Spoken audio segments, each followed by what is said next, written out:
So you probably already know that you're like, oh, Sun in Taurus, da da da. Okay, those kind of stuff. Um, but usually what happens is that we have a mask that we wear. Mm-hmm. Mhm. Um, and that's usually represented by the ascendant. I think you've heard about the ascendant, maybe, Yeah. right? So this is like your mask. This is how you kind of portray yourself to the world. It's what you package yourself and you want the world to see. Um, Typically, that's the case because it's what It's kind of like it's when you're born, it's kind of like you don't know what to present to the world, right? You just go, okay, this is the world, and then as you get older, you start to go like, I think this is what I really like. This is part of what makes me happy. It's the mask is your It's like the surface of your personality, your identity, right? So for you, it's in Virgo, right? When I say typically, I mean when I say typically, it's typical Virgo people with ascendant enjoy things that are very technical, very like it's all about the hard work, it's all about perfection, um, just really getting into things both in a practical but logical way, right? You probably prefer a lot of hands-on things. At least that's what you kind of present to the world, right? Um, but what happens is that in your chart, and this is the thing about ascendance or the mass, is that as we get older, we start to, depending on the environment we grew up in, it could be family, it could be friends, coworkers, whoever. Those are usually through relationships, and that's in Pisces. That's the descendant. So how we relate to someone reflects how we also see ourselves. So what that means is that most likely and you probably still do today, are surrounded by people who are very spiritual, uh, very idealistic, very. It's really a lot to do with servitude, but one is more grounded, one is more like, right, lofty ideals, lofty, sort of like out there in the clouds, you know. But what that means for you is that it relates to the shadow. Have you heard of the shadow? Yeah. Yeah, yeah. Okay. So again, of course, we know what it is. It's the part of us that we don't want to accept, right? Because growing up, we were told that we couldn't be a certain way. For you, you couldn't be this technical kind of person. You couldn't be this kind of like, you're so, as you get older, the parents, especially, it starts with the parents, of course. They see you as like, oh, you're nitpicking at things. You're looking at things like you're doing this, and they don't like that. So what happens? They say, don't do that.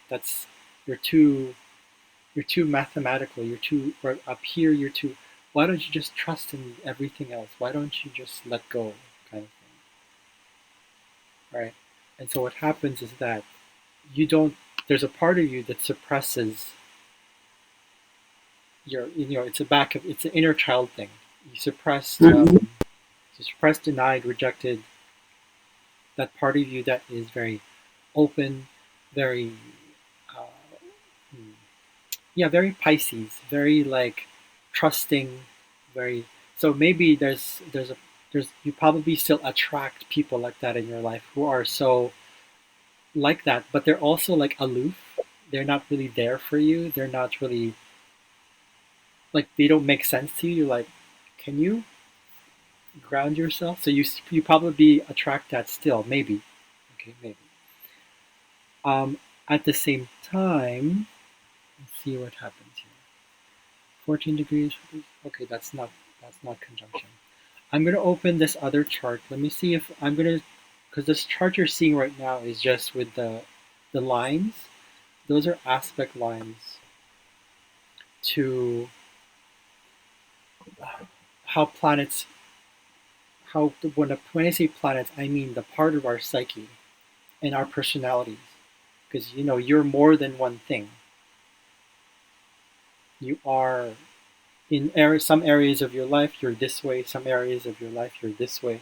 Yeah. That's what it is. That's what it's a fragmented universe. It's right.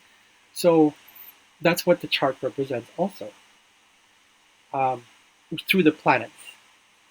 But when we have the aspect lines, the red, yellow, red, blue, and green, and there's some black ones, right? Black ones there. They represent potential.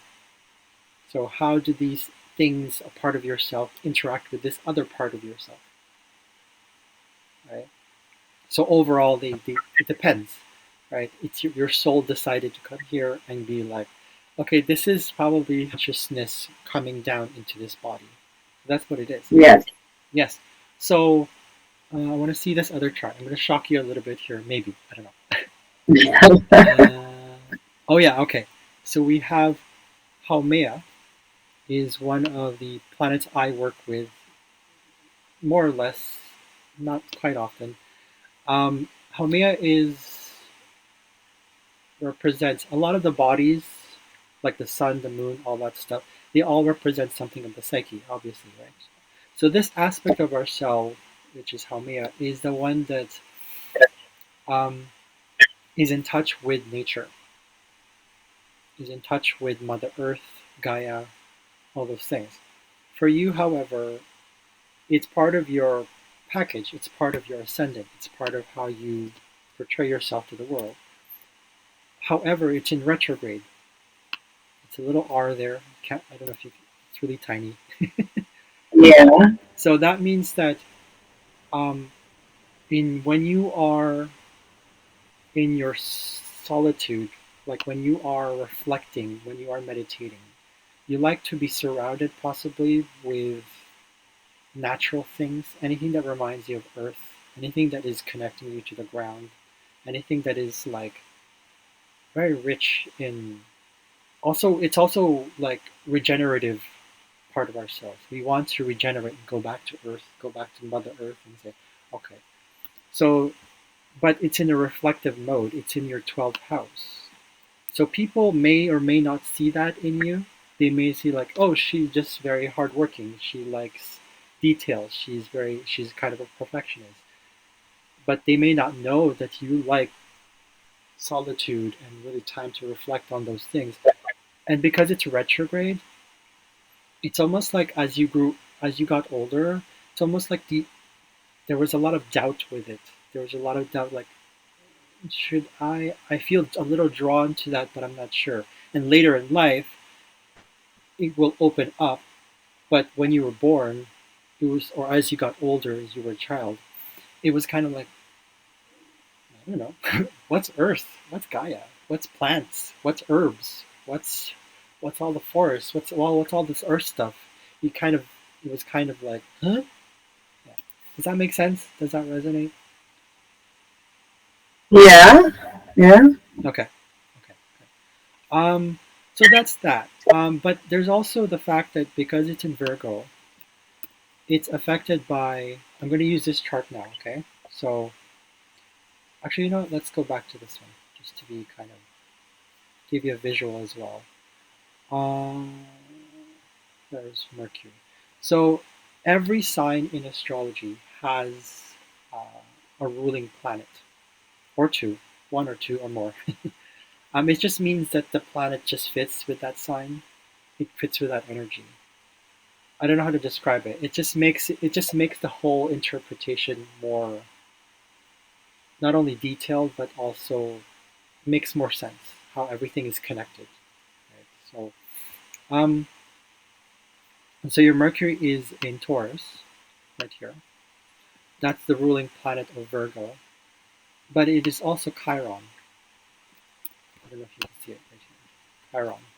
So Mercury first. So Mercury in Taurus, people tend to you like hands-on things in order to learn, Yeah. in order to understand things, in order to perceive things.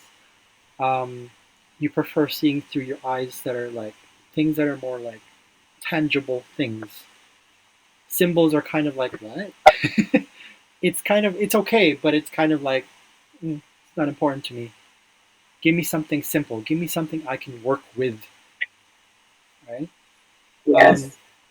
being that it was in Taurus, there's another layer of earthiness to you. So when you embody basically this earthiness as well, right? One, it's technical. One, it's detailed. One, it's that perfectionism thing. It's also service. You kind of feel like, oh, you like helping people. You want to show that I to the world. Yes. But there's also that sense of simplicity. You like that sort of like, I want to have sensuality in my helping others. I don't just want, here you go, I'll do this for you. You want a connection. You sort of mm, want to sort of like, okay, it's a little bit like a mutual connection, right? Um, and let's see. But you're also affected. You kind of also doubt your presentation to the world. Mercury in retrograde. Your Mercury is in retrograde, so I don't know. Right now, as you got older, it's probably no longer in retrograde. But as you were growing older, it it felt like, did I see that right? Did I see that? There's a lot of doubt in your way of communication. Yeah, a lot. Yeah, makes yeah. sense. hmm Did you also have any sort of like eye issues with your sight? Was it kind of like you kind of did you have to wear a certain more than glasses? No, just more. I wear glasses a long time to see from far, Yeah. and I have night blindness. But further than that, I do have an issue that my father has and my grandmother Uh-huh. has, like the glaucoma. Ah, okay. I think my grandmother had that. No, she had cataracts. Yeah. Yeah, cataract. I have glaucoma. Okay, so it's similar. Okay, I didn't know. Okay. Yeah, Oh, okay. Okay. Yeah. So that's that. But and you usually basically transform through that. You transform through it because eighth house is part of our lives. It's an area of our lives pertaining to health, but also transformational psychology stuff. It's also the house of fears and the house of death. Not to scare you, okay? But it's really about real transformation. transformation. Yeah, Yeah, a lot of it. So with it being in Taurus, and you also have your Chiron there and Sedna. Sedna is our part of our personality that is goes through cycles, but it affects us more on a collective level rather than on the personal level. So it kind of feels like I don't know how to work with that. But you'll sense this sort of like total sort of like forgiveness or like allowance for growth, specifically through the way you communicate or how you see things, your perception, all those things with Mercury. So Sedna um, brings in that cycles of renewals all the time on a personal level. But again, Sedna is way the farthest planet we have discovered in astronomy and in astrology. When we analyze it, it's like, oh, she was the kind of person who she was betrayed by her father. She was lured by this foreigner, this strange person, who kind of made her feel like, oh, I'm going to give you freedom. So it's almost like deception, but also forgiveness and sort of releasing victimization. That's kind of Sedna. Um, so what that probably means for you is that you had to transform to this whole like, okay, you probably got like many maybe optometrists or people who gave you all these advices or kind of maybe you had to experience like, oh, maybe there's this solution, maybe there's this solution towards freedom, because but it's also about money as well because we're talking about Taurus.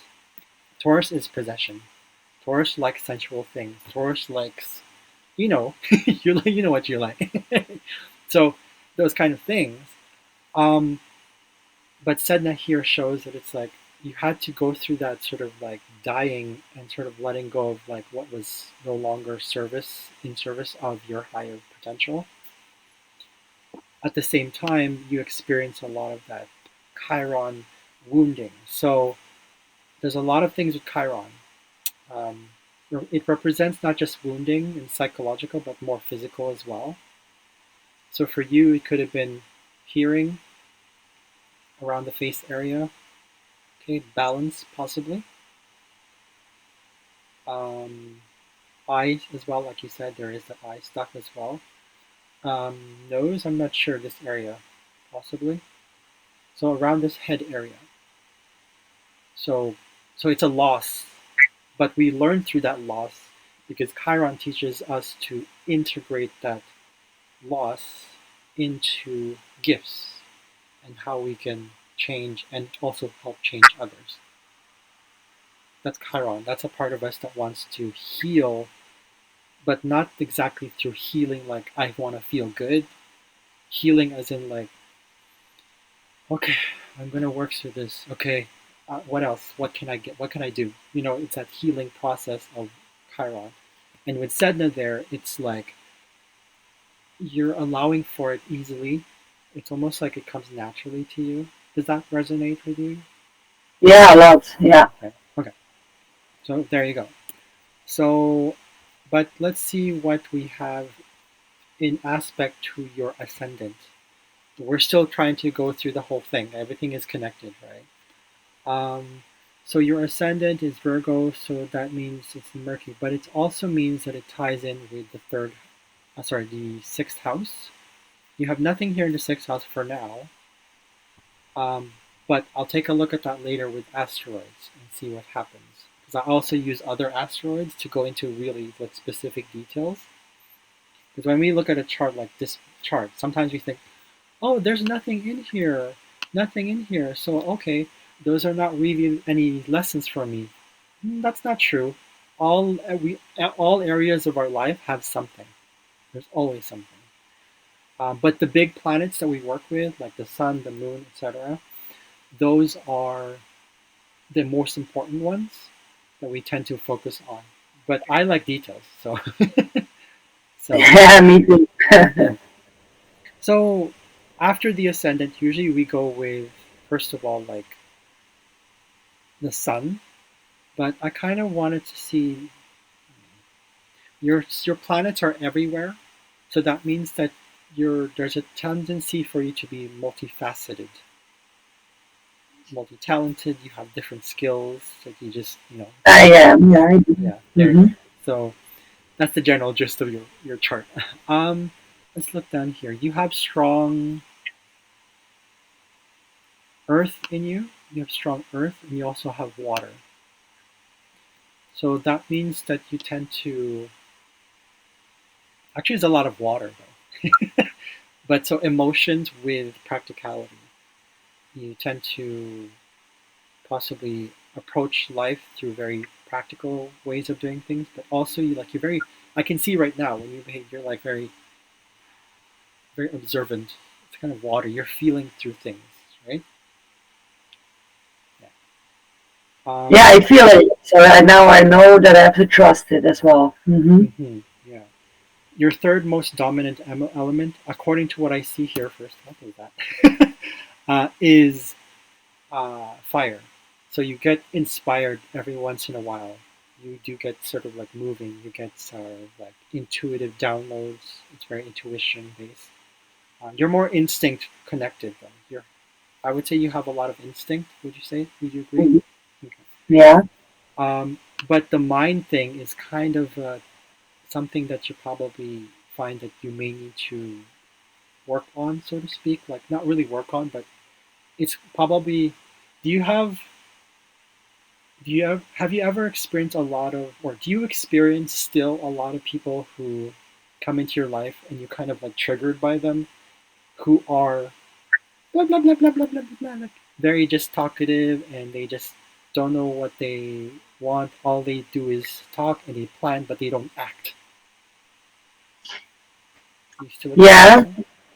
Hmm. Okay, okay. because mine's Earth. For me, Earth is one of my lowest elements. You know the four elements, right? Fire, earth, air. So that's part of astrology. So air is that kind of thing for you. You kind of get that. You kind of it might trigger you. It might, but the one that really triggers you most likely, are people who are maybe uber religious, really super religious, super like they're crazy. They have like conspiracy theories, maybe. Uh, People who are also like indecisive, possibly indecisive. They don't know what to do. Oh, and also people who they wait for you to take the action. They're just like, and they're not very direct with what they want. They're just like, I don't know, what do you want?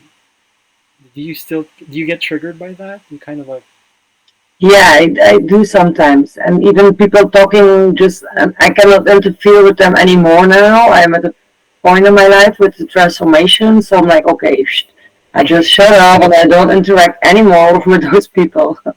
okay, that makes sense. Yeah. So, which is funny because it's like we're in spirituality, right? So this field of life is spirituality. So, does does anybody? I don't need to know the details, but does anybody in FTP ever have they ever triggered you? Like they're super super spiritual. Sometimes just like they act like they invented hot water or something, and even when you go to Ibiza, like they show like it's in your heart, it's your vibe, it's not the way you look or Yeah, yeah. yeah, But everybody is on their own way and on journey. I know that, so I don't want to make any assumptions about that. But I do think like, okay, there's somebody she thinks that she invented spirituality or something. Like yeah. yeah. That's the thing about Pisces that they're very gullible. So people like that tend to yes make up things, but they want to because they have so much belief. It's almost like I believe in everything, right? So yeah, that's the thing, and they just want to be out there. They're not very grounded, Mm. so that triggers you. Okay, cool. Not cool, but I mean it does happen. Yeah. Um, but you know how to work. It seems like you would know how to work with that because you have your sun in Taurus, and it's in a what's called a sextile aspect. But you kind of have to work at this natural flow of ability. Like, um, oh, actually, hold on, let me double check. Did I do that right? Oh, your Pholus is not even conjunct. It's okay. A conjunction is an aspect where two bodies or a point and a body, two things basically, they work together. And usually people think of them as like, ooh, it's very powerful. That makes me strong. But it depends on what aspect of yourself we are talking about. If let's say we're talking about something like Saturn, which is about limitations, um, and you put that with the Sun, like they're conjunct, it feels heavy. So it's not necessarily positive, right? So, anyways, um, this trine that I was talking about has more to do with this one right here. We're going to go straight into your moon because I feel like this one's important. Do you find that um, when it comes to your okay, so the moon in our part of the moon, our inner moon is the is about basic needs. It's about um, food as well, food that we like, basic needs, feeling safe. It's also what we sense around. It's like it's not really the senses. It's kind of like that whole. It's instinct, really. It's like an instinctive feeling of like, oh, okay, I sense something here. So for you, because it's in Pisces, naturally you have a really like you're highly sensitive. I am. Yeah, Mm-hmm. and but you also find that possibly some of the choices you make towards feeling safe and at home are there's a lot of risk there sometimes.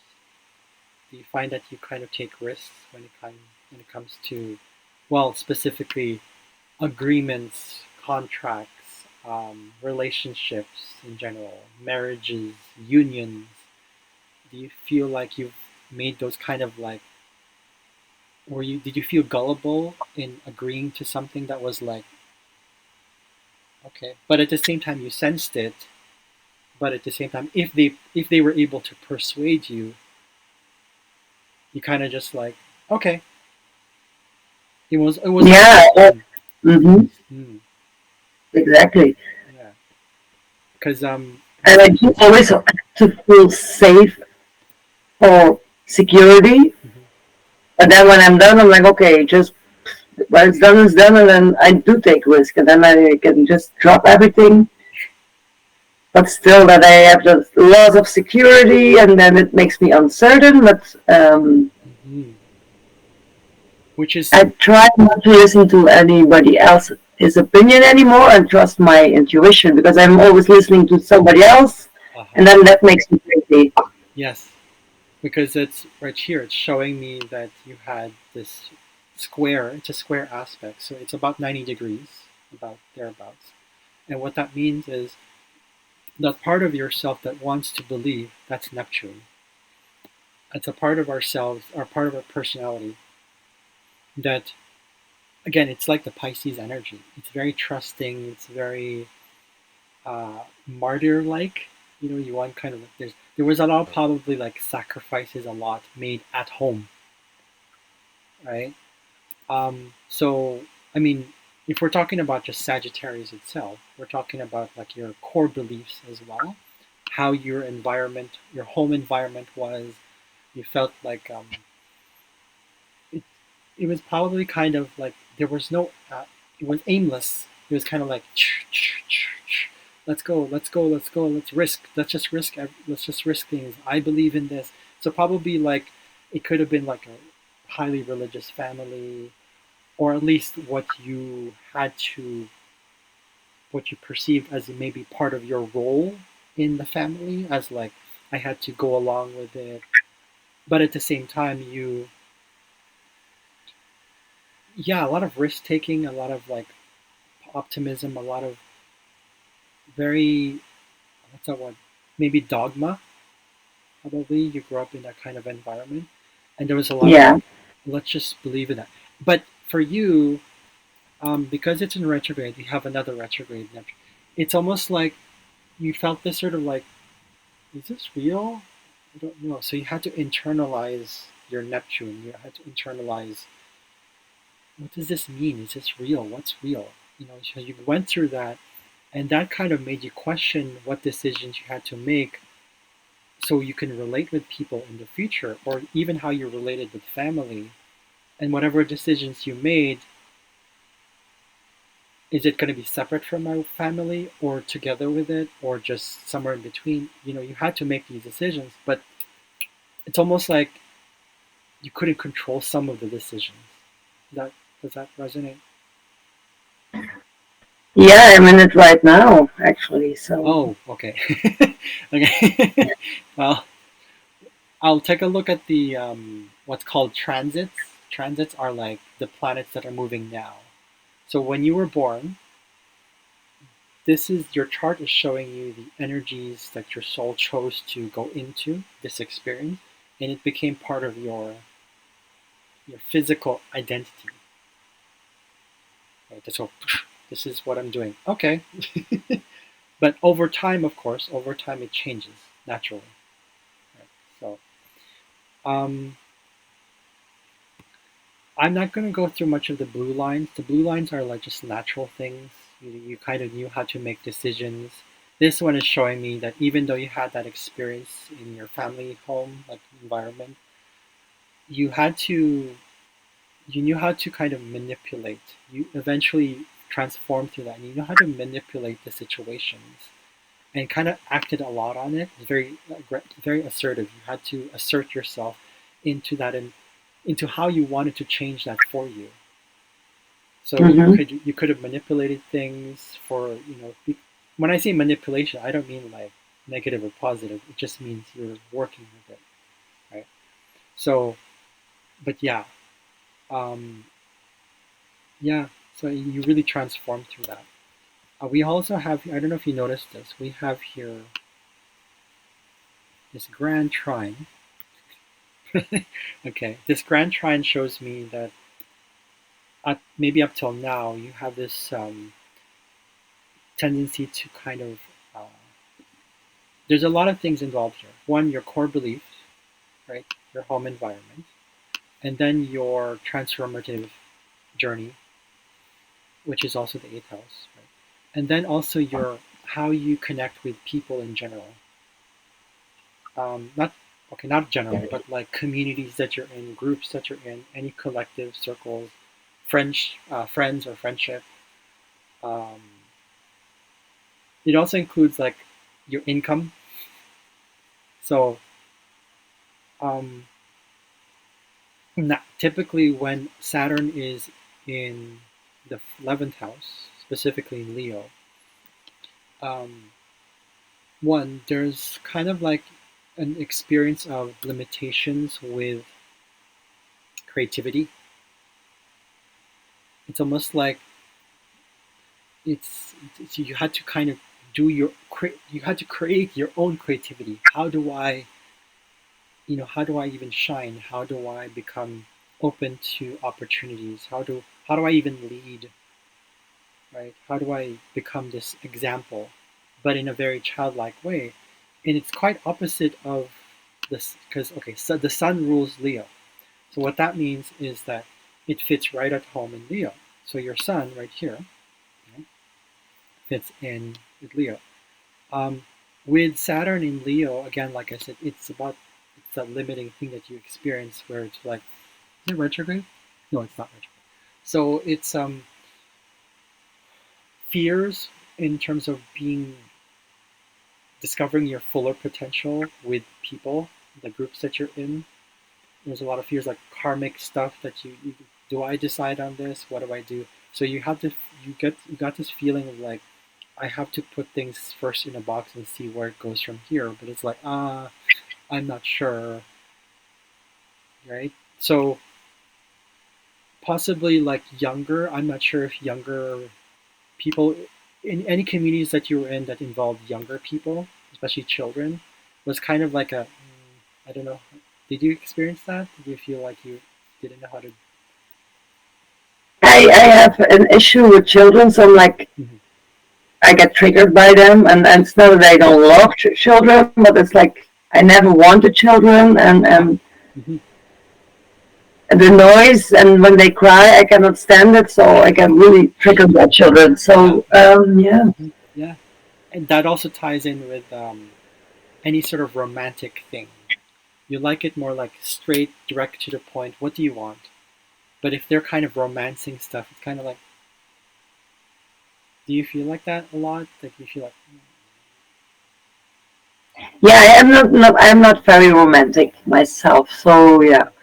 it's And okay. then it annoys me when they get too romantic. Yeah, yeah. It's like they're trying to convince you of something else, and just like, no, just be yourself. Yeah, yeah. Yeah, that's me I kind love of. that. Yeah.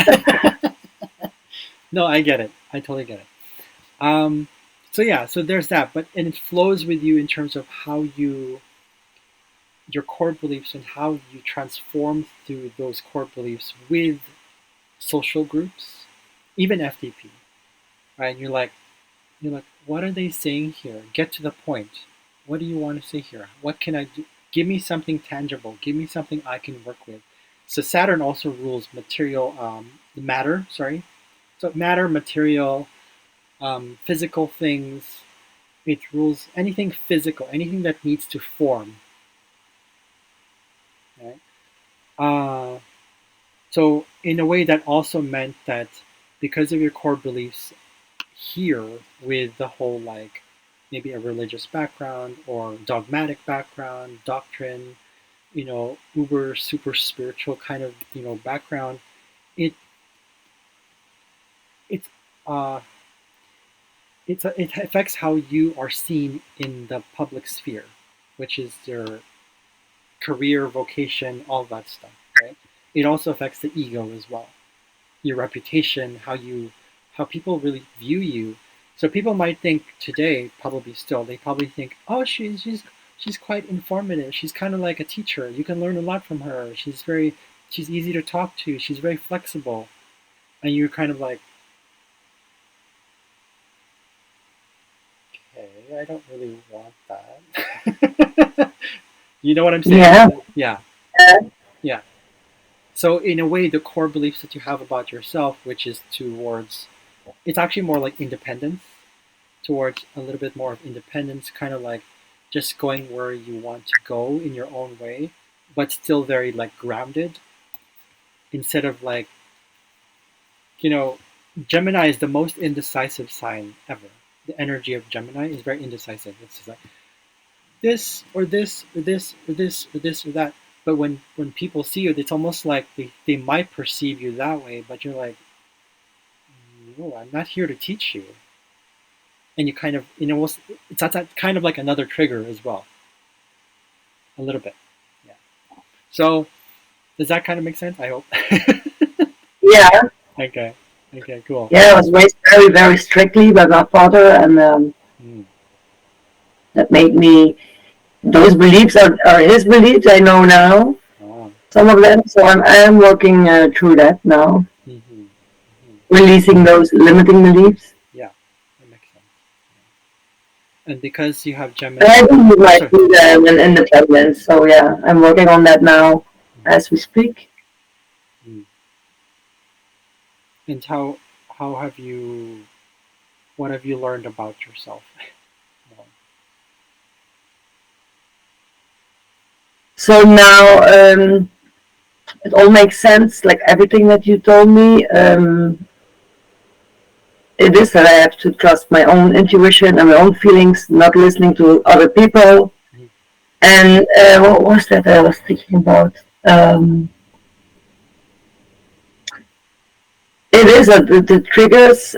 I know that now that it's something that I need to work on for myself. mhm, So yeah, the transformation part is very, very huge now, and I am doing that for myself, to change my core beliefs that I'm worthy and I can get my freedom.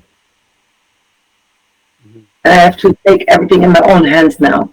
Yeah. So the responsibility, I always gave it away to other people, and now it's like, hey, Yeah. Mhm, I need to do it for myself. mhm. I forgot to mention one little thing here. Um, that when it comes to, remember we talked a little bit about, you said there's this here, there's this Yeah. you had to kind of manipulate yourself towards, it's how you transformed, right? um, because typically you have, so Venus and Mars together is very, it's almost like sexuality is very powerful for you, but you don't show it, Mm-hmm. right? And you kind of like, either you had to flirt your way out of things, you had to transform through, uh, I wouldn't necessarily say seduction, but kind of any sort of sexual energy that there was, right? Because you have both Venus and Mars in Aries. Venus in Aries is not typical Venus where it's like, I'm gonna charm you. No, you're like direct. You're like quite direct when it comes to like, especially like how you want to really connect. Um, and that's in that area of your life when it comes to transformation and growth, you actually go through that sort of aggressive, assertive, a lot of initiative towards your own personal transformation. Um, however, sorry, I have to say, however, you see this line right here, this red line. Yeah. Yeah. So that red line is opposite of Pluto. Pluto in retrograde for you is almost like, Pluto tends to be about power, and powerlessness, power, the use of power, misuse of power, abuse of power. But for you, because it was in retrograde, it's almost like as you got old, as you were growing up, specifically like maybe around, let's say 4 years old, you didn't know how to work with that power with relationships because it's in Libra. It's almost like you, for me, I have Pluto not in retrograde, so it's an actual, non-retrograde Pluto. For me, relationships are important. But for you, because it's in retrograde, it's almost like you question. There was a part of you that kind of wondered, "Am I in control?" And it's kind of ties in with money because it's in the second house. It ties in with money and ties in with possession. Any sort of thing you got as a kid, you're like, "This is I got this one, but is this mine? Do you want it?" Then when they take it, it's almost like I don't know how to work with that. So you had to work with this inner Pluto. You had to transform yourself inwards. And that affected your self worth, your sense of value of yourself, your attitudes towards things. It's almost like, okay, I feel powerless, then okay, then whatever. But then you started to realize that it's like there was a part of you later that go, fuck that. I'm not doing that anymore. I'm going to take initiative, take the chance, and say, okay, that's not what I want. What I want is this. What I want is this. What makes me feel good? What makes me feel like your willpower as well is included there. It's willpower, which is Mars, plus sensuality, because because sensuality for you is important, right? You're Taurus. You like you like how possessions give you meaning in life, or at least as you grow older and older, you start to realize, okay, yes, possessions don't really mean a thing. However, we cannot suppress that part of ourselves that says, okay, well, I got this one, or I got it, I bought it, or it was given to me, or I earned this money. But if people are going to abuse that, it's almost like, no, no. I'm going to manipulate you so that I'm going to get what I need and what I want. And then you learn to balance that eventually. As you got older, you started to learn how to balance that and be like, okay, I don't really need to manipulate you, but kind of, you know. Yeah. Yeah, yeah, yes. Mhm. Mm-hmm. Now, this also kind of, I noticed this today that I was like wondering, there's some things that people kind of avoid at times, but for you, I think it'll be okay. Fetishes. Okay. Um, yours is probably like, uh, was one of your fetishes like something to do with military, a lot of seduction, like maybe maybe even BDSM? Have you ever? I don't know that yet, but maybe because I like to be in control and I Ah, am mhm. a bit strict, and I think I got that from my dad. But I have this energy in me, yeah. Yeah, okay, yeah. So usually, And people tend to listen. I'm sorry. People tend to listen, so I Oh, yes, am. yes, yes, yes, yes. Yeah, yeah. Because of that suppression that you experience, you're just like, okay, I'll just, it's the peacemaker Libra. Like, okay, I'll go with what you want, and then you started to like, Yeah, I feel imbalanced. There's a part of you where you were giving away, right? So, what do you call this? So, and that's part of the thing you had to learn too. You had to learn how to. You're still learning how to relate with people because this is your North Node. North Node and Libra people have had past lives where they, let me zoom that in, where they had, they were used to kind of being in control of things. They're used to being the leader. They're used to being taking the initiative. They're used to starting new ideas, being first in line, um, and just really living life according to your own values, right? Not other people's values. But in this life, you're learning to balance that, that sort of leadership qualities and bringing that forward into today, where it's like you and I can be leaders, and I want to work with you. And it's almost like you're really balancing that energy in terms of, for you, this lifetime is about balance. Yeah. Yeah. So, and it sometimes can be a little scary at times still, where it's like, I don't know where I'm headed. So we're going to go into details with your North Node because I feel that that's important. People usually ask Can me. you give me just a moment? Yeah, yeah, go ahead, go ahead. Uh, Yeah, I'm back in a minute. yeah. Just a moment.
Yeah, sorry about That's that. okay. No, no, that's okay. I'm kind of curious. Do you still enjoy watery, juicy foods?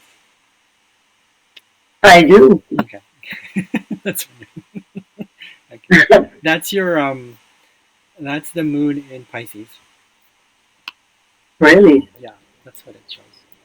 So yeah, so Yeah, I don't like dry things, so I cannot swallow so good. So, ah yeah, yeah, very liquidy things, soft and yeah, hmm, possibly even to the point where you might not even like a lot of food. Like soups are great, right? yeah. Yeah. Okay. And juices, I love Yeah. vegetables. Hmm. That makes sense. Yeah. Mine's in Aquarius. I have moon in Aquarius. So I like kind of, sort of like things that kind of shock. Food that is spicy, for example. Of course, because we evolve, that changes, right? Obviously. So I'm just kind of curious. Sorry, I'm just like on the side here. So, what else did we discover here? Let's see. Oh, I forgot to mention. So you're not only is your core values about the whole like Sagittarian thing, which is again we talked about it, which is maybe there's dogma, religion, risk taking, possibly also like traveling. Did your family quite move a lot? I moved a lot as a child already, so Hmm. my own country, Okay, yeah, yeah, many times, and okay, still. okay. You like not just within this like Belgium, but like to other countries too. Yeah, I like traveling, Hmm. and I feel at home in other countries. Oh, okay, okay. That still ties in with your moon in Pisces because Pisces is also ruled by Jupiter, and Jupiter rules Sagittarius. There's a link, and Jupiter is about long distance traveling as well. So, and which brings me to this section right here, which is your Varuna plus Jupiter. Jupiter, first of all, like I said earlier, is that. Um, so because it's in the ninth house, or rather, it's in the ninth house, and your sun is also in the ninth house. Did you do any of your education? First of all, there's many possibilities, but could have been like, I'm gonna take a wild guess, okay? Something to do with, let's see, like farming methods, something to do with agriculture, something to do with, uh, it could have been also business, any sort of finance related stuff, um, but foreign. I am interested in nature and like the farming stuff, but my education, no. When you went But to, as a child, I love to hang around horses and outdoors with animals and farmers. Oh, I used to spend a lot of time with them as a child. oh, okay. Well, that shows me your third house stuff. Because that's that's your elementary education. I'm talking about university or college. Did you spend any time like what was your? Can I ask what your education was in? So I feel like there's something there with. So I stopped going when I had to go to college. I stopped with school and everything, and I went working. Okay. Ah, okay. No, that kind of makes sense with Varuna there because Varuna is what we call the higher vibration of Saturn. So Varuna is yes about limits, but it's not like limits as in you have to stop where you're at so that because you're afraid of what's going to happen next. Varuna isn't like that. Varuna is like it's a part of our personality that is uh, understands that there has to be limits, understands order. So and with Jupiter there, I feel like possibly there might have been a cause for why you made certain choices, partially also because of your family history, like your environment, moving a lot here and there. So it kind of, in a way, gave you that desire to kind of just like, I want to be kind of free. In a way, it's part of your person. Yeah. Yeah. So did you also personally travel a lot? Do you feel like that's kind of like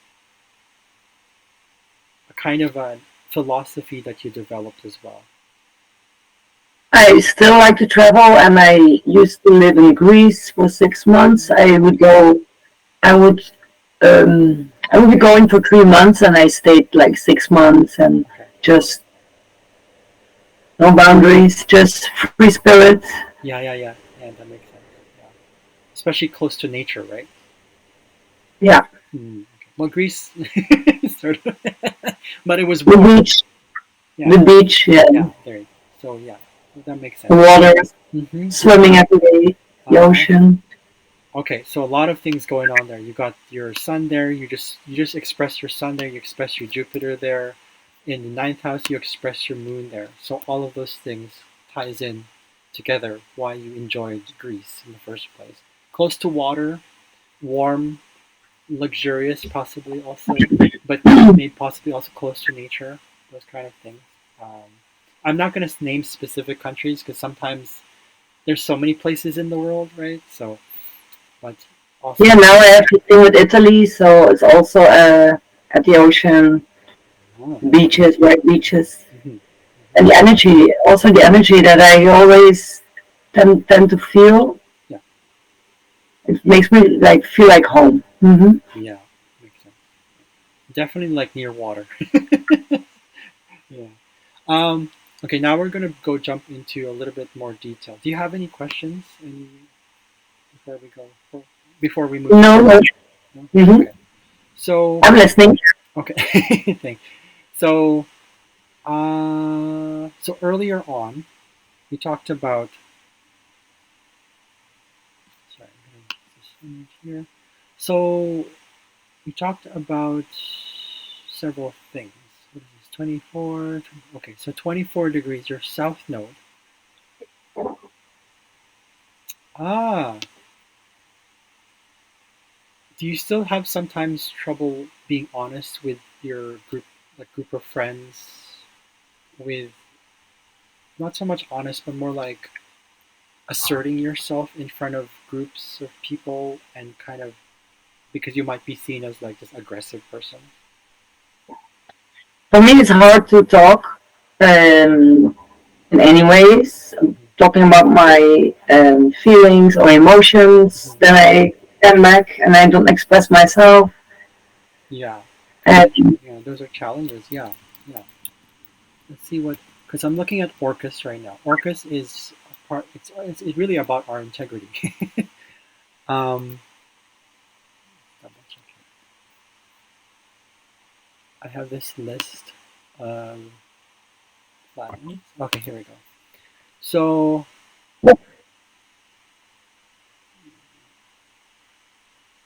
Your Orcus is in your 11th house. So, double check. So Orcus is conjunct Vesta. Oh, okay. So you can see here it's conjunct Vesta right here. And Vesta is, it's what we, when it's a part of us that when we commit to something, when we're devoted to it, it's, we, we just go for it. It's something that we feel like it gives us a certain vitality that's more within. It's our inner fire. It's actually linked Mm-hmm. to Kundalini energy. So, do you feel like within communities that you're drawn to, um, like you said earlier, you have a heart. It's kind of still a challenge to be completely like very direct and blunt, okay, and all those things, especially maybe even with FDP. Um,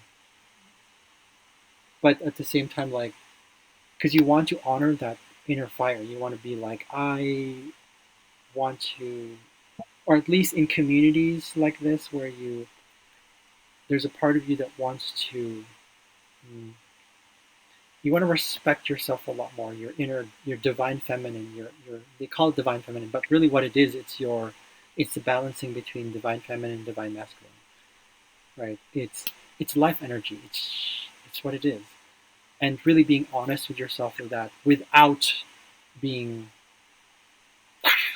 just like being warlike, kind of like attacking people, kind of. Do you feel like that's Yeah, when I was younger, I went to a course for to learn how to talk to people, um, because they were always thinking that I was mad at them because I was like na na na na na na, and then I learned how to have good conversations with yeah, respect in both ways. But then maybe I tend to let them do the talking, and I take a step back again, until I don't want that anymore, and then I cut off.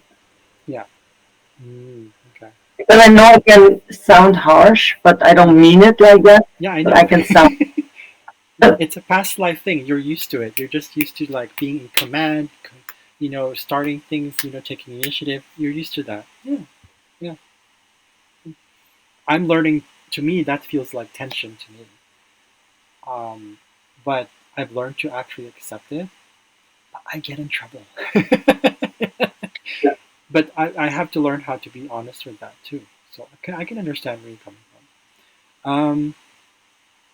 I'm trying to figure out.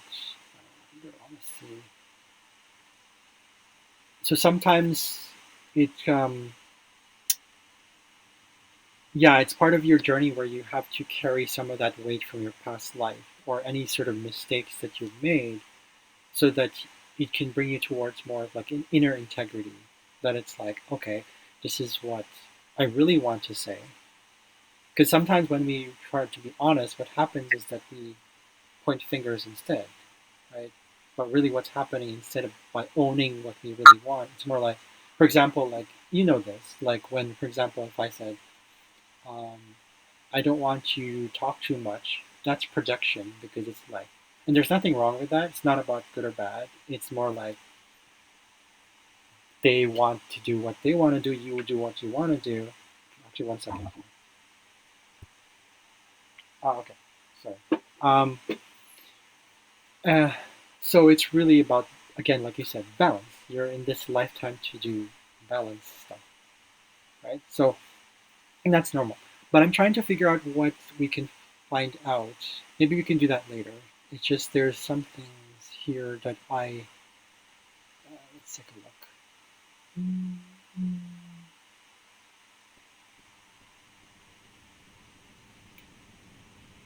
Yeah, we're not gonna go there. So, do you feel? Have you had any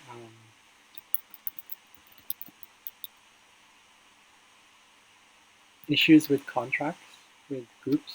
Any sort of agreements or promises or anything that you promised? Any sort of vows or like agreements that you had with any groups? Have you ever experienced any issues with that? I know when I am in a situation like in a relationship or something, and I'm living with them, and I do everything for them. And as soon as I start to do something for me, I have this reaction, and they call me selfish. And I'm like, what the fuck? I just want to do something for me, and then Yeah. Hmm. mostly it's like a bomb. Uh-huh. Yeah, yeah, that makes sense. Because you go back when you start to feel more at home. So the thing about the north nodes is that north nodes, north and south nodes, are actually, you could say, aspects or parts of our moon, which is like, it's part of our soul journey. One is going from the past and then into the future. It actually includes the present as well. So it's that timeline, it's that thing, because we live in a 3D world, so everything is linear, right? So naturally, we have that journey of the soul. And when we're comfortable with something, especially when we're really like comfortable with someone or anyone really, um, our south node kind of sometimes takes over because you're like, oh, now I feel like I'm in control. For you, it's like I'm in control, but then you're like, oh, wait a second, I'm, and that's what you're learning. Your soul is learning to be more, okay, you and me now, not me only. Yeah, and that, yeah, that makes sense. Okay, I wanted to jump back into. Okay, let me see here. We have here this. Sorry, this little. What's it called? It's just called T square. You don't need to know exactly what that's for, but this T square thing that's happening here between Saturn and actually these planets right here is that, first of all, I'm going to separate the thing that's the three first, so that way I can also process it. So, core is typically our love of life. It's a part of ourselves that knows when nature is calling, when we have like this inspiration. That's core. We go with the rhythm of life. We understand that it's like, okay, that's part of our, it's when we like, okay. Because so for you, it must have been like, when it comes not only to self worth, it makes you feel, that's why you like, you said like the traveling stuff, you like doing this. That's part of that rhythmic resonance with life. That's core. But when you were younger, of course, it was almost like you're again, yeah, you didn't know how to work with that. It's almost like you questioned it and you kind of were pretty much unaware of it. And again, as you got older, it became more apparent. And then you also had your Uranus thing. Uranus is about sudden changes. Um, so because it was being hidden inside, it's almost like your understanding of your, like, what do you call this, receptivity and your resonance with life itself. It's again, it was kind of like it was buried, and you kind of like, you probably didn't know how to, what do you call this, there's a lot of awkward situations with, uh, not only with people specific, also with like pertaining to your self-worth, but also with possession. Any form of possession, money as well is included there. So it's almost like you didn't know how to work with that. So Yeah, because I had to move around a lot as a yeah. child. I always had to start over, and I got teased a lot. People didn't like me. I had to start over, make new friends, and then I started to create the masks Uh-huh. so people would accept me. Hmm. Okay, Yeah. so maybe that's why, because Hmm. I didn't feel worthy, and I had a lot of issues with myself growing up Hmm. because of all the people teasing me Yeah. for I think who I was. Yeah. And that ties in with what we see here. So you had that, didn't you weren't connected with life itself, but really what was happening is that you had to connect with your inner life first. You had to kind of process that and say, is it them or is it me? And there was this reverse thing that was happening. Your external environment was dictating your worth, Mm. and your worth with like neighbors, with friends, siblings as well as included here. Okay. And there was a lot of violation. It's almost like feelings of violation. Like it's like you couldn't be your complete self. You couldn't live in bliss. You could like, and you had to go inwards. You like, so you probably kind of quite distanced yourself and isolated yourself from a lot of people, particularly like friends, siblings, maybe siblings, right? So, yeah, I can see the bullying thing there as well. So, yeah. um, but part of that is also here, where you had to learn how to stand your ground internally. Again, retrograde, um, because you kept experiencing,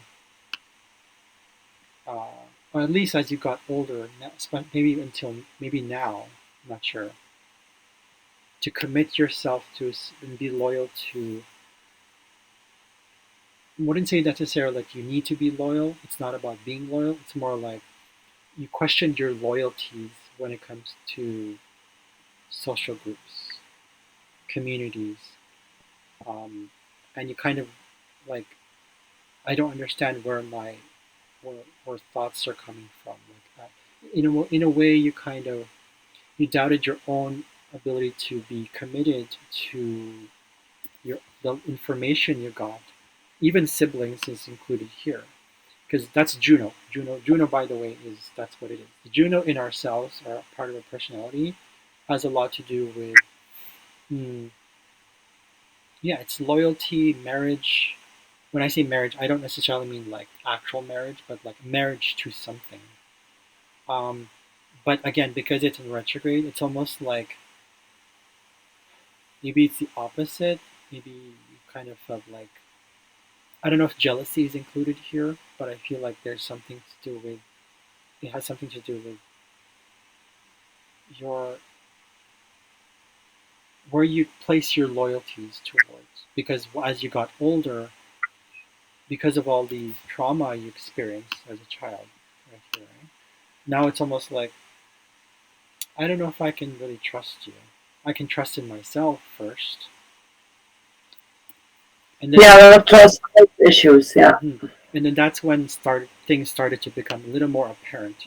You started getting more when you started to trust yourself more. It was easy. It started to get easier to trust other people, but slowly, right? And here we have the Makemake Palace conjunction. Typically, what that means is that it's like you get a lot of these downloads and inspirations when you're in a community, but you're like, should I open myself up? I don't know. I'm still going to work on myself. Okay, well, we'll leave that for now. So there's a lot of challenges with that sort of inner trust as well, because otherwise if you don't trust yourself, then how are you going to connect in the first place? Mm. Right. So I hope that makes sense. I still have issues connecting with people and communities, but not in the right community. Like when everybody's like vibing high and I feel at home, I don't have issues with people from like 3D and another mindset and only talking about money and blah blah blah. I'm like, okay, I don't feel connected at all. And then I take a step back. Ah. I want it. Mm-hmm. Hmm. So yeah, I would say like definite because you have the Juno here opposite your Sun. When that means it's like again, it's that whole. It's about being when at least when you were young, it was like maybe possibly like you didn't also trust higher institutions, colleges, universities. There's a part of you that like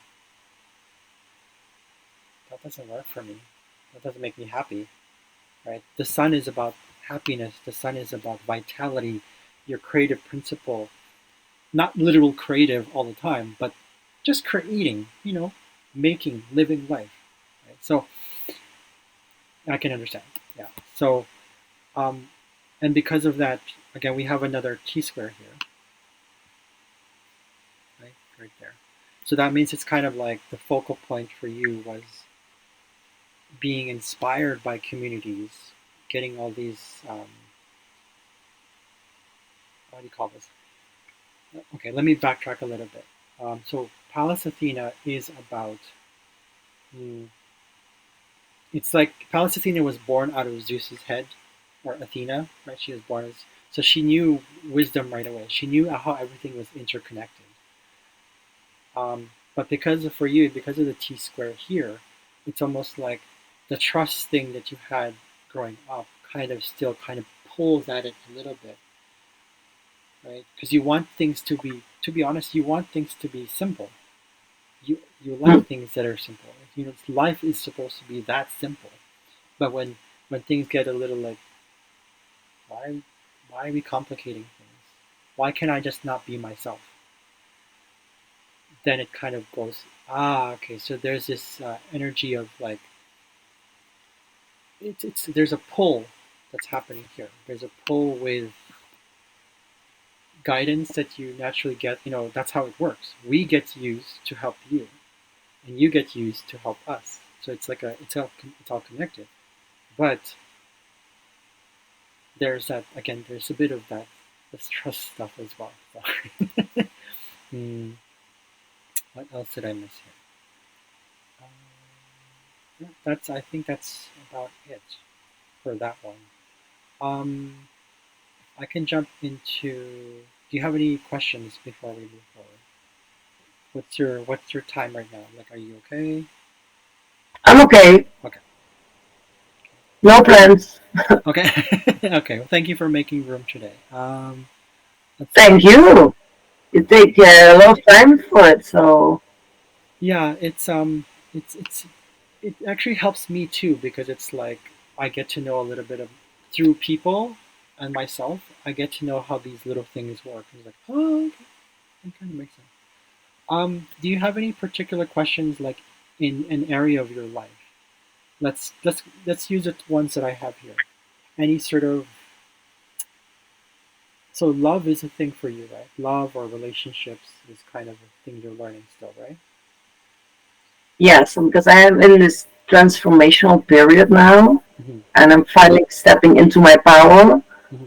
and I'm leaving behind a lot Mm-hmm. to follow my guidance and to be able to stay in my power. Mm-hmm. So, next steps to take or where to live, it's Mm-hmm. like, Mm-hmm. So do you still find it quite challenging when you have to face change? Is that something that's it's like it scares me, but it makes me excited at the same time because I mm-hmm. love change because I used to Mm-hmm. move around a lot and Mm-hmm. I do love it. Yeah, But it scares me at the same time because I lose my sense of security yeah, or safety maybe. yeah. The uncertainty, like my job, my money, everything will be like this big blur. But I cannot stay here because I don't feel happy. So I lost my energy, my life force. So I feel that is dying inside of me. So I know I have to take some steps. Mm-hmm. Mm-hmm. So do you have some guidance on which steps to take? Um. Okay. So that it As feels for like. money and yeah, Sorry. Repeat again. Sorry. about money and love, yeah, Oh, okay. work. Okay. Hmm. Okay. It's a good thing that I downloaded a bunch of information here. So you're not going to see it really in the chart because I have several charts now I'm working with. There's about six of them, seven. I I guess I could just show you. Okay, I'll show it to you. But I'm going to be jumping back and forth, okay? Because there's yeah, I'm just going to be doing that. Okay, here we go. Okay. So with this one, um, so we tend to look at, first of all, we're going to look at your. This one explains to me why you got into like job, like because you wanted to kind of see if it's simple. You got into a job instead of like university. You know, um, we have here jobs. It's just another asteroid that refers to jobs. So it's what you kind of had to. It, having that stability kind of gave you this push to, and that's part of your industry. That's part of your basically your path financially speaking. That's your, and I don't know. I feel like maybe would it make you shine more if you had a job that was like pertaining to travel, like as if you got paid to travel. Yeah, I would love that. Yeah, yeah, right. I see here though. It's a question. It gets you. There's a bit of like abundance. This is abundance and Rockefeller. I don't know how to work with Rockefeller, but we're gonna go with abundance. It's called abundantia. It's in Latin, abundantia, whatever. This represents abundance, general abundance. But because it's square to your sun, actually your sun, money, sun, your industries, and all this stuff, these three right here, it's it feels kind of you have to reflect on, you know, you find ways to reflect on what kind of job suits you best. So it may not necessarily be actual like getting paid to travel, but something related to that. But that's what I see here because you have these three, right, in the ninth house. So that's travel. That's travel, I long would love distance. to do retreats, helping people transform, and then travel along with it. To do the retreats, maybe. Mm-hmm. That would be my dream. Hmm. It says here you have banks. This is all about banks. So you have had a lot of issues probably in the past with uh, basically relying on banks, or at least you worked in a bank. Could you have worked, and not necessarily banks, but Mm, some sort of like a financial institution or something related to banks, like dealing with money? no, only I worked in like a casino, Ah, okay, okay. but for the rest with banks, yeah, maybe just always a fear of not having enough. Mm-hmm, mm-hmm. Because this is the sixth house is not just our health. It pertains to health, but it also pertains to routine. So, and this is like volunteer job, any sort of servitude position of service. Um, this that kind of makes sense. It ties in with the casino thing because it is dealing with money, so to speak, right? Um, I'm just going back to your past. We're gonna go. We're gonna keep moving forward. Um, so your question was, which is more important, like love and money? Yes, that's a very Taurus thing. I understand. So Yeah. let's take a look. What else? Okay, I'm gonna go back into what else I see here. So I got For me, it's important that I can step into my purpose yes. and live the life of my purpose. So that's the most important thing. Then we're gonna look into your north node. Okay, that's the one that needs focus. It's your north node right here. So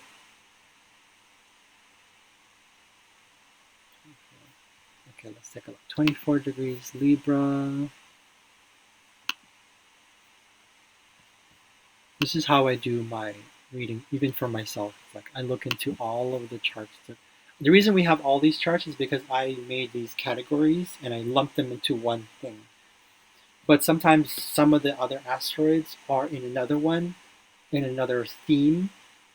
So it's kind of like ugh, I have to look at both. And because the website I use for this stuff doesn't allow me to put in a lot of asteroids, there's like 10 limit. There's like a limit of 10. It's like, okay. Okay. Overindulgence. Learning to balance. That's one of your paths. So let's take a look at Bacchus. What do we have for Bacchus? I personally haven't finished.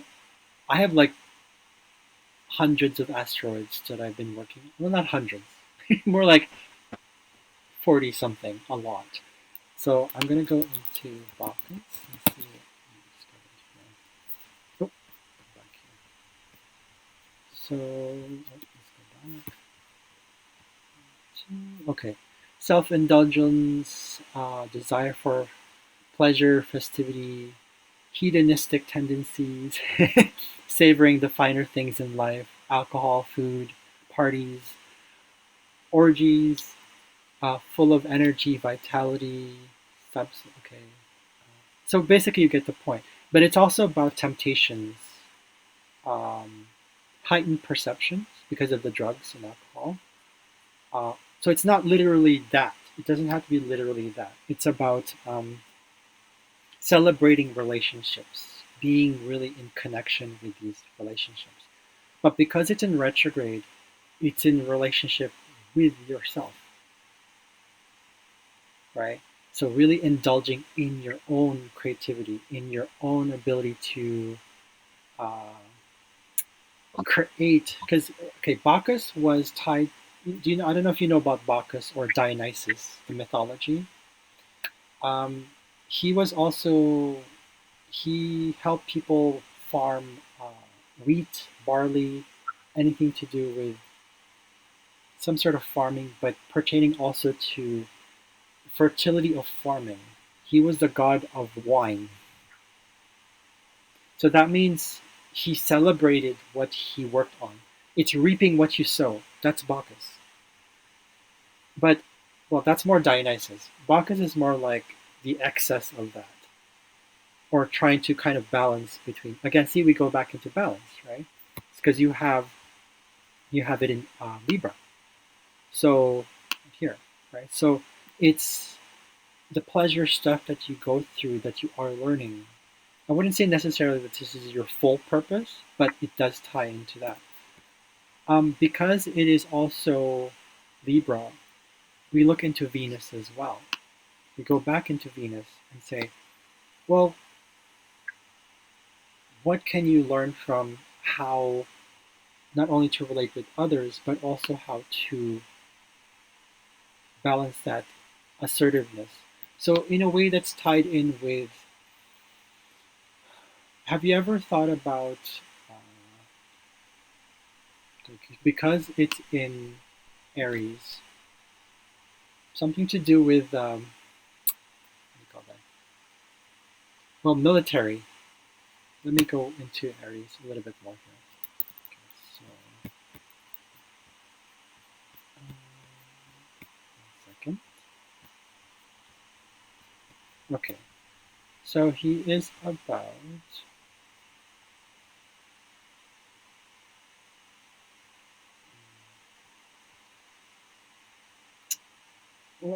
okay, yeah, that sort of dominance, that dominant energy. Um, something to do. Combining it with entertainment. Sorry. Combining that with entertainment. Possibly. Yeah. Um, there's something here about. See here, dragons. The animals for Aries are dragons, sheep, tigers. Um, I'm not saying that you go into animals. I'm just saying there's something about that Aries energy. But definitely, like, I feel personally like it's something to do with. Hmm, it's tied to Mars. So Mars rules. Um, okay, I'm going to say it here: military, police. Um, ah, emergencies, emergency like staff, maybe something to do with so EMS stuff, like emergency medical people, like nurse. Uh, Me, even the doctor might be included in there as well. Yeah, doctors, engineering, um, something to do with crime, being like So, but tying that in with your North Node, because your North Node is in Libra, and we have to look into Venus. Well, you know what we could do? You can actually look into also Eris. Oh, Eris was in Aries for you, just like most of us, we have it. So, yeah, for you, there's this, I would say it can be tied to anything sort of military stuff. Do you feel like you kind of you get drawn a little bit by those things? As I know you said your father was very militant, right? I think yesterday I was talking to somebody like, I think maybe it was better for me to go into the military. Yeah. Uh, go, Okay. my dog. Yeah. So military, or not necessarily military itself, but it could also be baking. Baking, Baking. yeah. It's tied to fire. It's tied to fire. So cooking, baking, or smith, like being like a creating. Not that you need to create weapons. I'm not saying that. Well, like jewelry. Ah, yeah, yeah, that could be that. But also, it says here distilleries is part of here, part of this one. Distilleries is like alcohol. hmm So, hmm but it doesn't necessarily mean that it's supposed to be alcohol. But like because it is also um, Libra, it's about pleasure, right? So actually, I'm going to go into Libra here. Okay, so Libra is well, music. One of those things. Music, nature, um, debates. Okay. So I wouldn't say necessarily military. I'd probably be like that would probably be less of the thing. But because it's in Libra, it's it's tied to yeah, it's tied to music, anything that's really beautiful. So like you can combine it too. Yeah, like you said, jewelry. That ties also in the Taurus thing. Okay, so anything to do with yeah, jewelry, things that are beautiful, but using that to gemstones. Have you thought about that? Hunting for gemstones. That ties in with the Aries. That ties in with the beauty of things and earth and beautiful things in nature. That's also Libra. So it all ties in. So yeah, you could be a gemstone or crystal hunter. I don't know. What do you think about that? Is that a thing? Yeah. Oh yeah, you can hunt. Yeah, you can go hunting for gemstones. You literally do it yourself, and then you create you can create your own business. But it's not just gemstones for gemstones. It's like healing stuff as well. Because you can help people if you are dealing with overindulgence, if you are dealing with alcoholism, those kind of stuff, overuse of drugs, that can be part of that. Can I ask that question? Have you had those experiences where you ever? When I was young, yeah, I loved to party, and it was better for me to go to university or college, but I went partying and drugs and drinking and clubbing all the time. But that was way back. I don't feel like that now. Now I'm more into getting into my own balance, the healing journey. Mhm. But I still have the need for fun. Life has to be fun, Yes. dancing, music. Otherwise, it gets too boring. If it's all too strict and too normal, I don't want any kids. So the life with children and all the blah blah, it's too boring for me. Mhm. I need to explore life with Because fun. yeah, because Libra is also tied in with. Oh, you have more here. Okay, we're going to go into that. Um, Libra is tied in, ties. It's tied with. Yes, it's fun, and it's also identity, meaning where do I belong? That's the Libra Aries polarity. These two are about I, where do I belong, right? I'm in the middle of an identity crisis right now. So Hmm. yeah, the feeling of belonging. Yeah.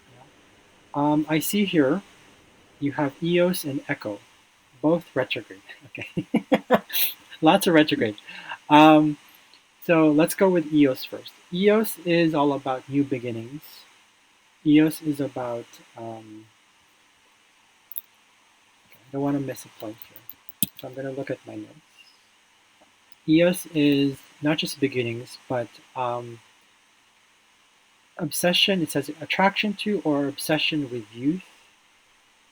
Okay, so that kind of ties in with.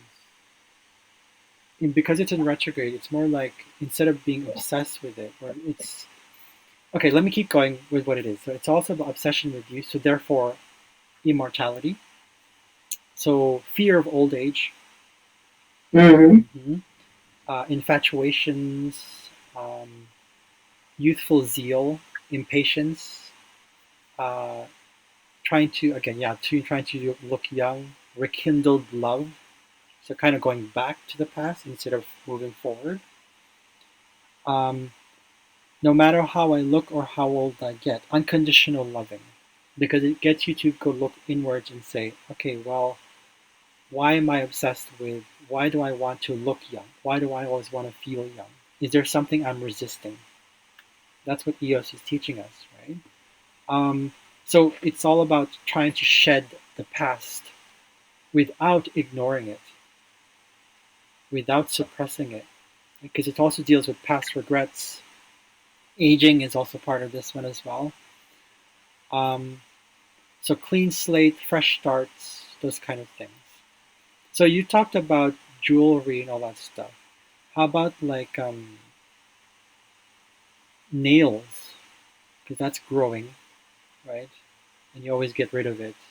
That's part of that as well. So nails with the whole, not necessarily nails, but possibly like anything that is addressing the old so that you can move to the new. That's EOS. But for you, because it's in retrograde, your North Node is telling you with this positioning with North Node, it means that beside, including Bacchus, it's yes enjoying life, but it's internal enjoyment, it's internal joy. That's what it is. Internal youthfulness, internal joy, internal satisfaction, internal pleasure. So it's really about not so much about the things, but how what that means. So I want to tie this with echo because echo is about copying what others do, repetitions, regurgitations, um, social insecurity. Um,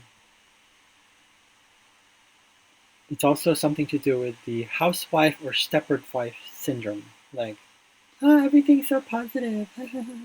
No, so it's all about rejection as well. So shadow of the self-image and self-assurance. Like, oh, it ties with infatuation. Okay, that's also EOS. So superficiality, uh, insecurity of purposelessness and lack of imagination, taking yourself for granted. Um, basically, so in this case, with echo being like the whole like, okay, I'll follow you. So because echo is echo, right? So I'm going to repeat what you repeat. Because it's in retrograde, it's almost like you're being told to really find your own inner creativity and then replicate that. That's echo as well. So your inner creativity. So even though there are external stuff, it starts with the internal.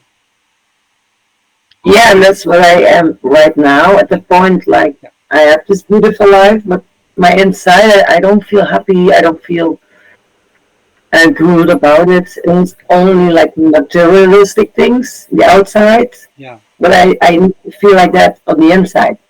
hmm So I'm going to leave everything behind to find the inner peace and balance. Could it be that you don't need to leave everything behind? You want to take what's good from that and service so that you can learn from that? Because if you ignore the past, you suppress it. It will just come back. Mhm. I just know now that what doesn't make me happy. So it's not materialistic things. Oh, okay. I just Well, need more simplify everything and more nature, mhm. more time for There you go. myself. So you said it right there. You said nature. So what can you get from nature that is worth celebrating? What can you get from nature that makes you feel youthful? What makes you feel like you can, you know, learn from? Because learning is also replication. That's also part of echo. Echo is part of learning as well because you're just kind of repeating what it's. But at the same time, repetition doesn't necessarily mean exactly what it is, right? It's not always replica. it can also be innovation, right? Does that kind of make sense? I hope that makes sense. Yeah, yeah, yeah. Uh-huh. um, so yeah, there's that. There's that whole like, because you also have healing from here. I see here Chariklo is was conjunct your south node. It's part of you. I think that maybe part of you needs to heal past life wounds. Not necessarily past life as an earlier life, but also past lives. I don't know if you've ever heard about that, but we all have past lives. Yeah, yeah, I know that. I feel that even generational trauma. Stars. I have a fixed star chart. It's not a chart like this, it's just words. I'm just going to look at it, okay? I'm going to see what we have here. Okay. All right. North Node. Spica. Ah, okay. Spica and Arcturus. Ah, okay. So Spica and Arcturus is conjunct your North Node. So what you're learning is gentleness, higher elevations, really being connected. Uh, like when you meditate, like you meditate, right? Yeah. Do you feel like there's a part of you still looking towards a specific outcome when you do it, or do you just surrender? Maybe I'm like, I know I have to trust, and I don't have to know the outcome, Mm-hmm. but still giving up that control is the thing that I am now to surrender Yes, to yes. the divine will. Mm-hmm. I'm here now. I'm like, okay, I surrender, but still the need for that control. So I have to let that go. Okay. And then Keep going. I'm like, okay, I want to manifest, I want to create. So I don't have to need to know the outcome. So I am there. So, real manifestation doesn't come from the outcome itself, right? We know that, but Mm, it's more than just knowing it. Real manifestation comes from being. You have to be it, meaning it's not, yeah, yeah, being frequent. being that, yes, frequency, but also like, but a lot of times we find that there's a lot of things that we're missing as humans. We need to also gradually heal our childhood, our inner child wounds. Look into Teal Swan stuff, I would say, because she does it through a very physical, practical way. You literally go through the memories of that stuff. You go through this sort of it's not really meditative. You go through this sort of like when you have an experience of an emotion that's very deep, especially if it's a triggered emotion, most likely it's a triggered one. You allow for it, you surrender to that emotion. And then there's a process that she does, that how she's helped people go through. There's actually a book called, she calls it a completion process. Completion process. And she takes you through these like little steps of asking, like, for example, if you say, if let's say you get triggered by, what was the last thing you were triggered by? Children. Oh, okay. Okay. So she's, Maybe the feeling of when, how do I say that in English?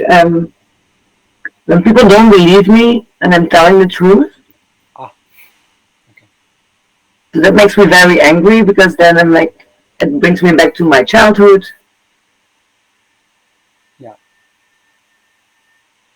So I'm going to look into your south node and see what I see here. Ah, makes perfect sense. Okay. You're Cassandra. Cassandra is exactly what you're talking about. Cassandra is the part of us that just knows. It just knows.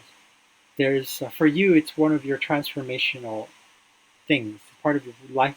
It's part of your life, Cassandra, and it's conjunct your Venus, Mars. So that's why you get angry.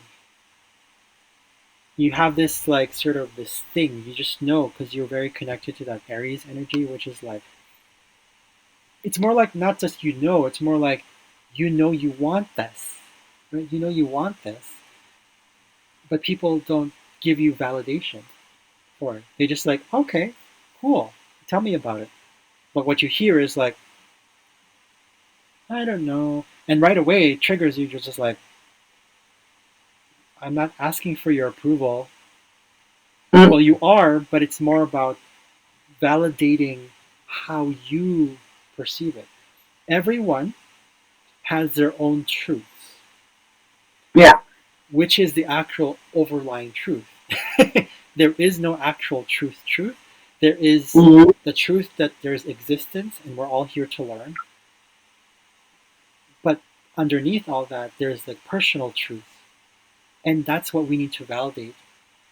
And but the thing is we also need to go back to what it was before. Because when we were growing up, we had to shut down and suppress all these little truths that we had.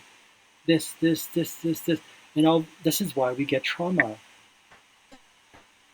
right? So trauma healing is so important.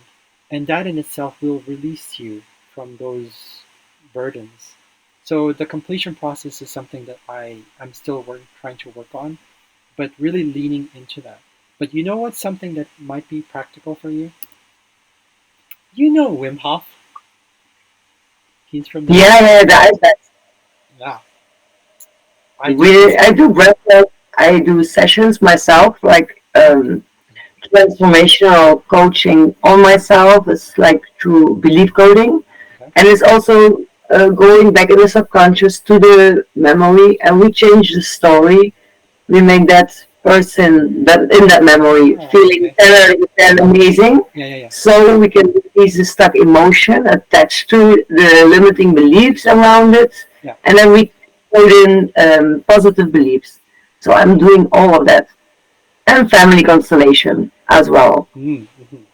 all for trauma work. So I'm raising my vibration like that. Yeah. So I am getting rid of a lot of things, and I am getting more and more in my power. Okay. What I personally liked about the Wim Hof method is that it taught me to surrender because I'm literally like, of course, there's the breathing method, which is like a lot of benefits to it because it's just like any breathing thing. You get oxygen in your blood, your pH levels goes up, but it also helps us to calm us down because it's a natural painkiller. But Mm. what happens also is that because you do the cold shower after the breathing, and we do it for people who just start, like they're just new to it,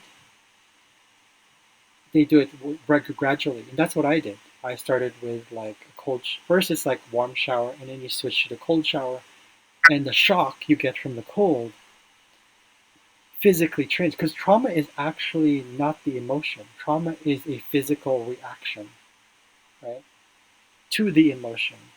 So by doing that, it has trained me to really surrender to any emotions through the body. And then I'm just like, okay, now I know how to meditate more, like because it feels like that. So I don't know. I mean, I'm just saying that because you're Taurus. So I thought, okay, it's very practical. So I thought, I don't know. You can give it a try. What is that named? That Wim Hof. method you just mentioned? The other one? Wim Hof. Oh, you mean the by Teal Swan? Yeah. Here, I'll write it down. I think you can see this chat here.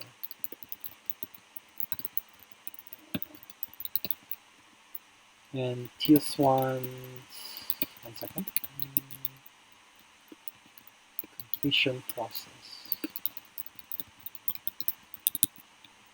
There you go. Can you see it? Yeah. Okay, You have to look into that. I'm all about trauma healing at the moment, so that's very helpful. I love that. That's awesome. Yeah, because one a lot of yeah, times, sorry. it's amazing. It's the only thing, like also breath work. Are you going to do the breath work tomorrow with Aaron? There is. I didn't see it.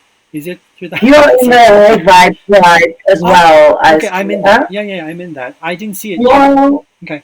at my 6 o'clock in the evening, six p.m., the breathwork will start in Okay. the high vibe tribe. Okay. I think I'm gonna do that. Yeah. Yeah. Yeah, I'm going to. Yeah, Cool. Yeah, yeah, yeah. I It did is. one last Sunday, and so much came up again. I'm like, yeah, Do you do? Do you also do Victor's somatic breathwork? Have you tried that? yeah, I did that. At that point,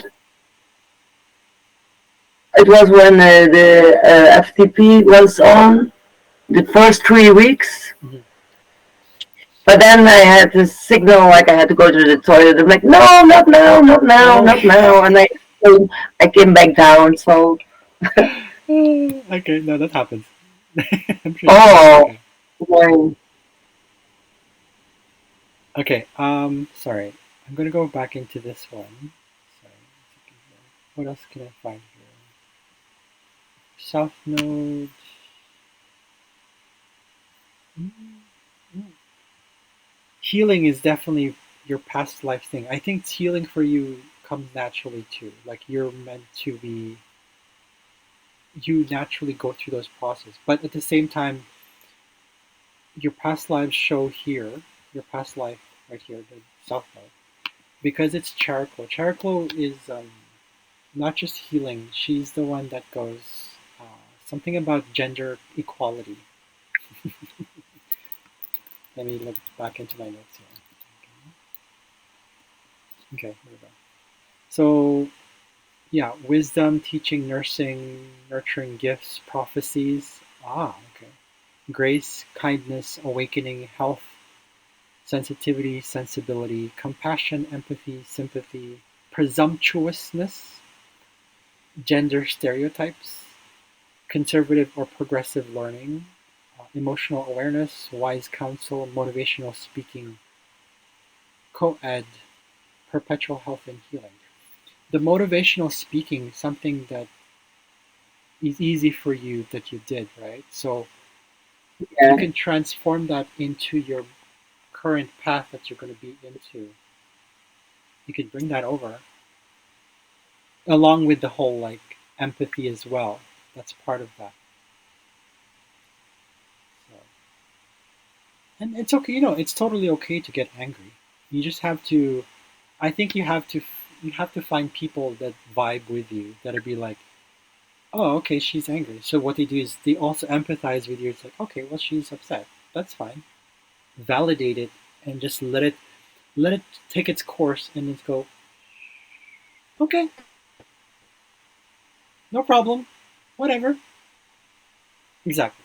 So that's part of the thing that probably also you can also add into your thing where it's like you're teaching people how to work with that and just let it Mhm. exactly, yeah. Let them maybe like a not anger management course. I'm not saying that, but something like that where you learn to embrace your inner assertiveness, your your need for something, but at the same time be validated for it, and if you have these ideas, share it, and you know what I'm saying? So I don't know. I'm thinking because it's to do with the eighth house and second house, we're talking like resources, something to do with developing your own personal resource and abundance through that. Because money isn't just money, it's symbol of freedom, right? So these two houses represent symbolism of resource and freedom personally and mutually. So something to do with that, like relationship freedom through healing and finding your own voice and finding your own. Does that kind of make sense? Yeah. Yeah, yeah, Okay. I'm going to do that now. Yeah. So I'm thinking about um, those transformational coaching with the limiting beliefs and stuff like that, Yeah. binding it together with the outer beauty because I am a hairstylist, I do hair and makeup. Oh, to there you go. combine them, help people to find their beauty in and out. Yes, perfect. Got it. I think you're Yeah. already. I think you're already on the right path, so it's fine. Yeah, awesome. Yeah, and really like validating self-validation. I think is important because that means because you were in that journey too, right? You're still going through that, right? So and I do, we all actually do, but I mean in a specific way. Because the thing about Aries is it's present. It's the sign that is the most present in the zodiac. It's the most present because it's the one that's curious about life. So that can tie in with what you're doing too, right? Um, did you do that whole like what is that one called? Your avatar? Did you do that? The Avatar, I got stuck on making the first movie then with the 3 tips you have to give your younger self. Okay. Mhm. And then I got stuck because I got triggered because I have to show up on camera. I'm like, oh fuck. I tried. I'm like, it's not good. And I'm like, CCIA, CCIA. But I was really depressed also. So I'm like, okay, it's not time yet. So I went through my depression, and because I can speak more now from my heart, it helps me getting out of my depression and taking steps that I need to take. Mhm. And then I'm going to do the avatar short. Okay. I'm just kind of curious because I'm sure your avatar has could have a lot to do with no not and not specifically any specific gender. Because remember we talked about the whole your past life thing, your like the gender stereotypes. Maybe you were like maybe in one of your past lives, maybe you were a strong feminist. Maybe I don't know. Um, but in this case now, it's more about balancing those energies. Especially like I think it's something to do also with the fact that you said you get triggered by children, right? Mm-hmm. That's I think that's important because that's part of your past that is um, it's children as well. Right? Aries is linked to children as well, and so is the sun, right? The fact that you're triggered by that shows something that it's like, oh, because you weren't allowed to be childlike, right? So um, let me see if I can find child here. Where's child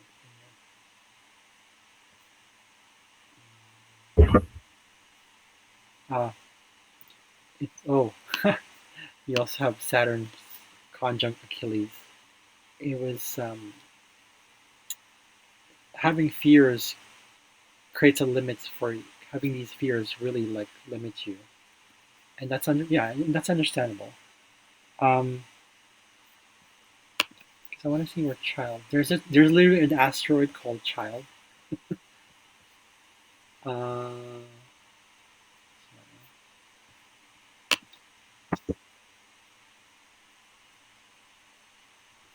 ooh, sorry, I have to jump. I have to digress a little bit. Ooh, you have Nemesis conjunct South Node. So enemies.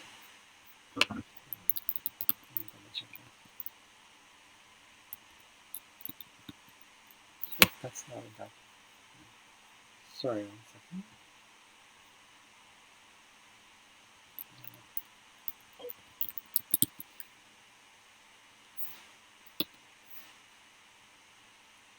Inner enemies. Yeah.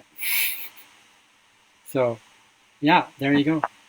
So, but I would say like this is one of your past lives that needs healing. Like, why do you have? There's parts of yourself that you actually have rejected. And we're talking like many multiple lifetimes. So now it's time to release all that, accept all of it. And I'm pretty sure you're already doing that, but it's a process, right? It's like anything in life. You really have to. You're learning through it. How to get to those? It's not always easy. No, no. But if it were I'm easy, ready to yeah, get anything, but you have to find it to bring it up. yes, yeah, it has to come up. That's why I love the Wim Hof method. It's the one that showed me how to go face your fears. You gotta face your fears. Um, and Okay. yeah, right. So It's a breathing technique with the cold water. Yeah. it's what? Sorry, what is that? I didn't hear it. With the Wim Hof method. So Yes, that's the breathing technique and then going into the cold water. yes. Hmm. For starters though, he recommends just doing warm first, your usual temperature, and then go into cold. So I can't find child. I'll find out later on because I'm trying to figure out like if it's something to do with children. Maybe I'll do it on the website itself.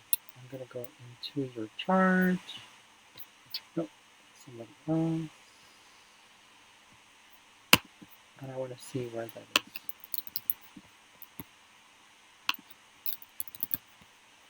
This is one of my South Node skills, being technical. I Yeah, love mine it. is not. Yeah. So I'm very grateful for it. Your child. Oh, your child. Ah, that now explains it. I'm gonna show it to you. Really? Yeah, I'll show it to you. It's opposite your Saturn. Here, I'll show you. Where are we? Here we go. There we go. It's right there. Oh, I guess you can still see it. Okay, it's right there.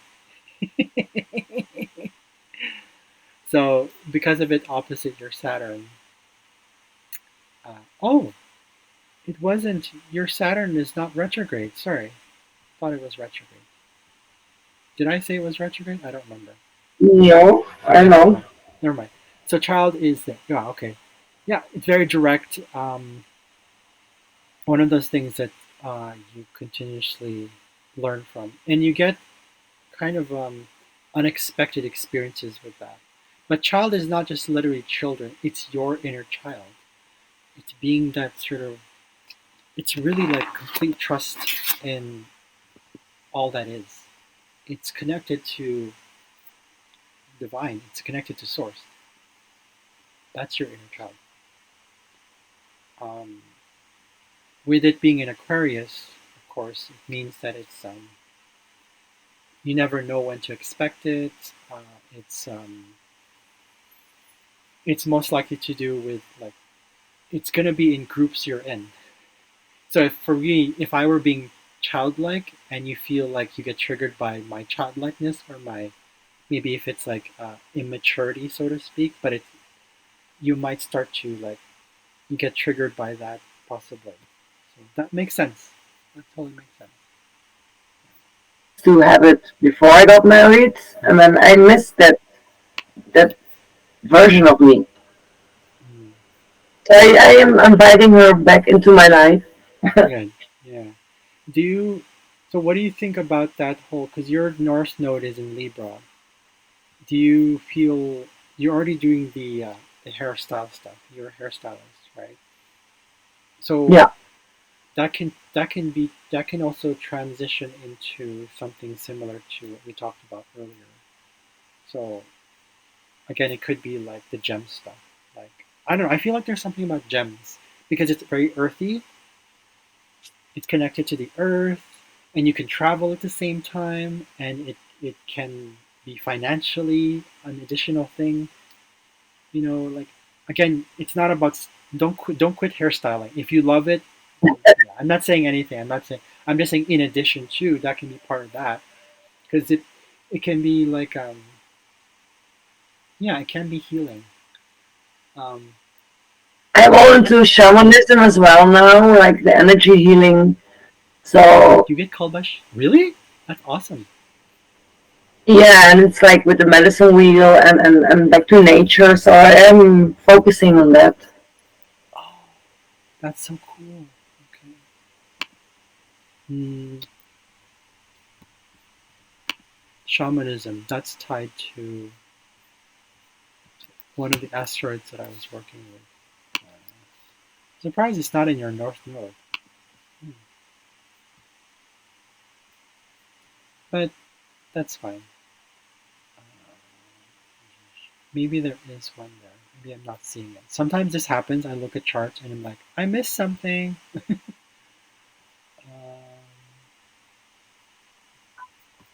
Aphrodite there. Sisyphus is not there.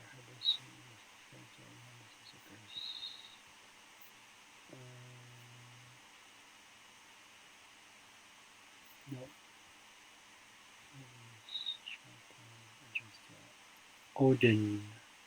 Ah, okay, that makes sense. Odin. Right there. Odin can be tied to sort of shamanism. It's in your 10th house. It's okay. That's right.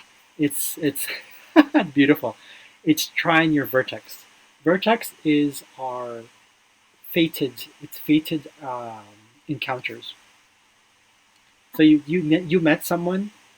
Was he Latino? Were they Spanish speaking? Latino? I don't know. Okay, never mind. Because Hidalgo is something to do with Spanish people. I don't know what it is. I don't know much about Okay, it. Anyways, Italian is not okay, Spanish. Latino. Oh yeah. Okay, yeah. There you go. Italian. Yeah, that's still connected. Yeah, that makes sense. But vertex, which is health in shamanism. Yeah, yeah, totally makes sense. Yeah, that's so cool. And that kind of I think that opened up for you once you started embracing your inner moon, like yourself, in terms of like, because remember we talked about the beginning of the session, what triggers you, kind of thing, some of the things that trigger you. Um, but once you started doing that, this the shamanism stuff started to come through. But Odin is also connected to the thirst for knowledge. So thirst for knowledge, experience, similar. Right? So yeah, that's cool. Yeah, I do have that. I read a lot of books about spirituality mostly, but I love diving deep into books and I watch movies and all everything that I can find and I'm like absorbed. I'm like getting it all in Yeah. and I'm feeling what's right for me or what's not right. But Mm-hmm. yeah, So let's now look into one other thing, which is I'm going to close this asteroid thing.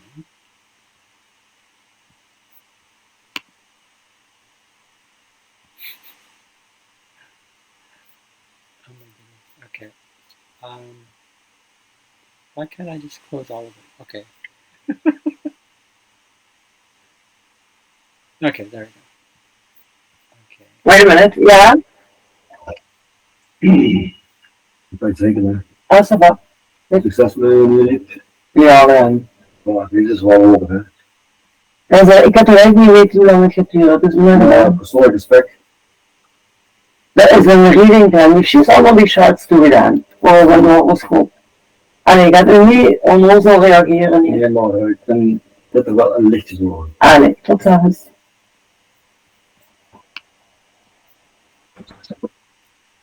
Yeah. Okay. So we're going to your. We don't need to go through how you progress because you already are familiar with that one. So we're going to go through like sort of big events that are probably happening as of today. We're saying big events because it's like it's sort of like the big things, potential changes or potential things that are being introduced or reintroduced into Mm-hmm. let's take a look. 24 degrees. Okay, so you have you have here. Sorry.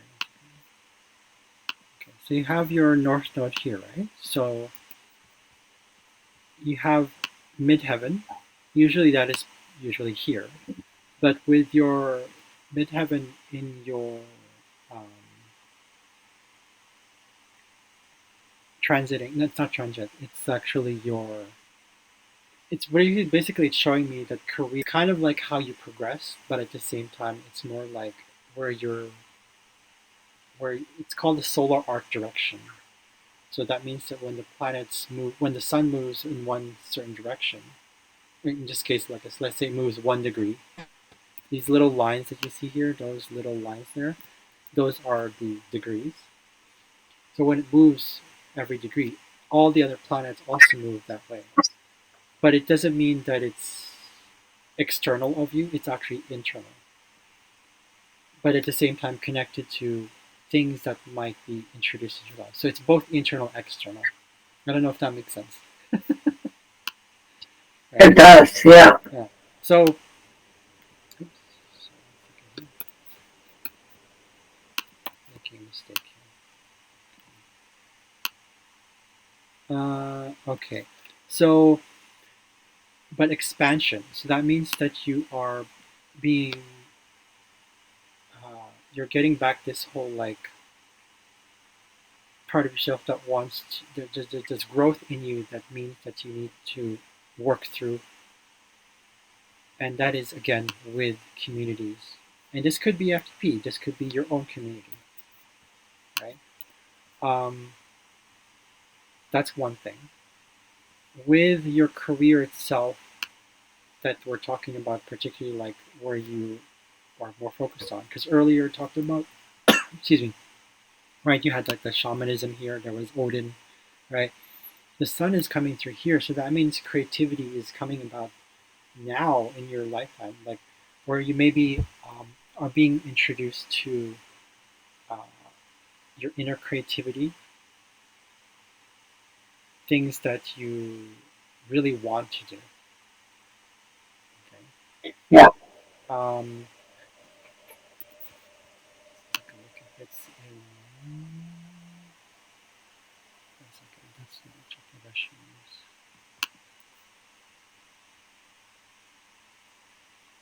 So yeah, okay. So that means it's now in. It's in Cancer. So that means it's feeling secure as well in those. Sorry, wrong chart. Feeling. I'm actually gonna close these other ones here because it's messing me up. Mm-hmm. Okay, close. Okay, here we go.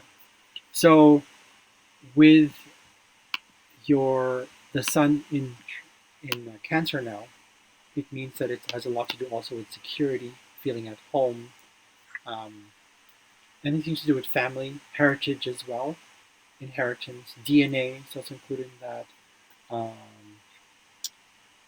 your basic needs, basically, that'll make you happy. This is why it makes sense. You like traveling, um, and that kind of makes you, in a way, it adds a bit to your safety, right? So with that now, this is where your path is headed towards. This is like your soul going, okay, well, this is going to give you creativity in your career. But there's also Chiron here, which means Chiron, what is this? Chiron, Sedna, and Mercury are also part of your journey now. That means you have to heal through your voice. You're healing through those changes. You're going through this cycle, which is Sedna. You're going through this cycle of healing again and going back into deep wounds and deep wounding. So it's right, you're right on path with the shadow work, with all this stuff that you're doing. Right? It doesn't necessarily mean it has to be one modality. It could be multiple. No. No. Why? Because it's in Gemini. Gemini is everywhere, and that should be okay. Because that also means it's your voice. It also means your knowledge is That's increased. that's the first thing that guy, the shaman that I go to school. The first thing he said is like, "It's time to speak. It's time to speak for you." I'm like, "What?" It's all blocked, and my throat chakra was blocked.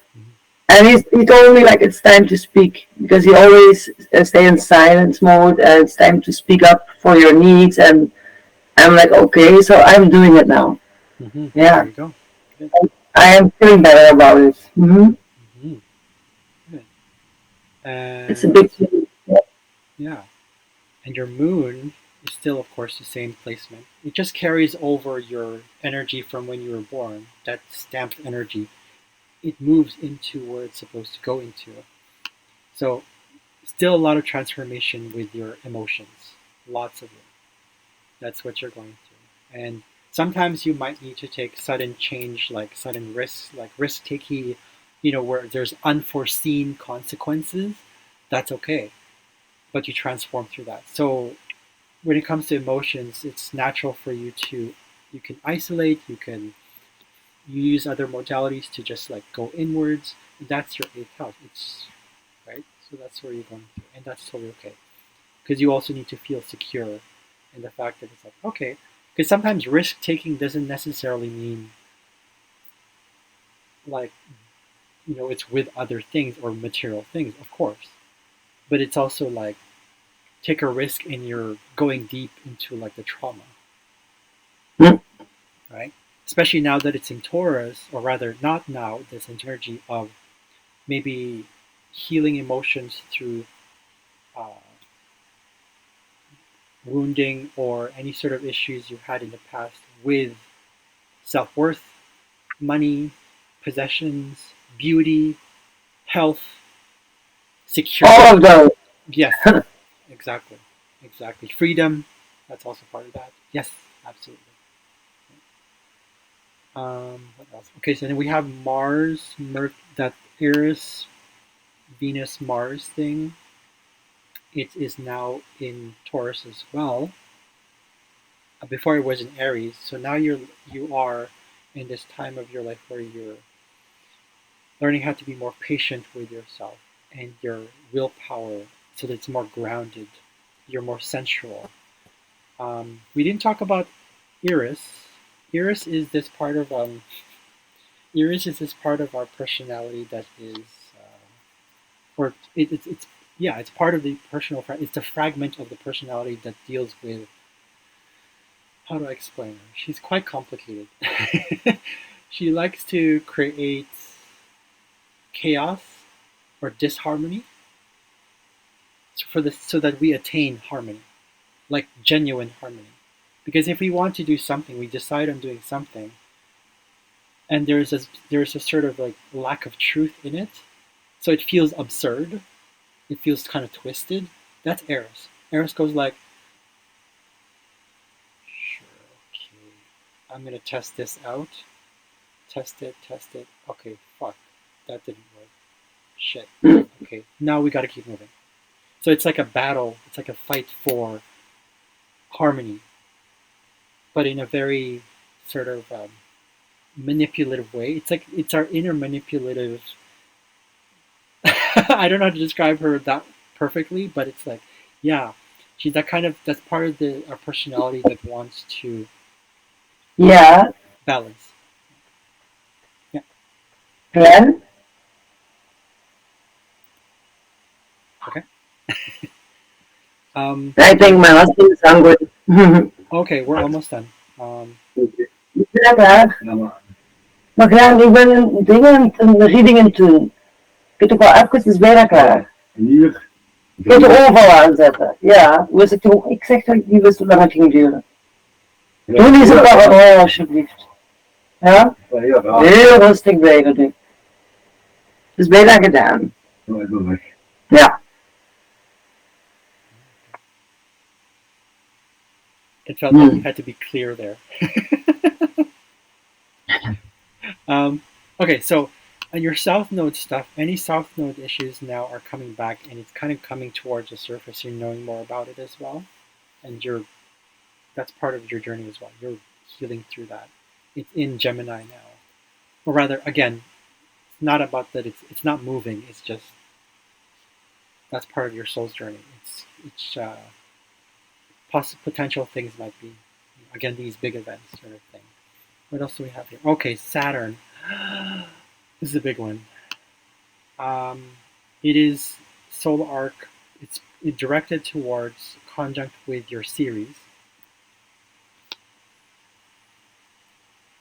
complications with pertaining to who it's because Ceres is our self-parenting ability. Its ability to take care of ourselves. Ceres was the mother of Persephone. Ceres lost her daughter to Hades, right? Half of the year she was in hell, half of the other year she was back on Earth.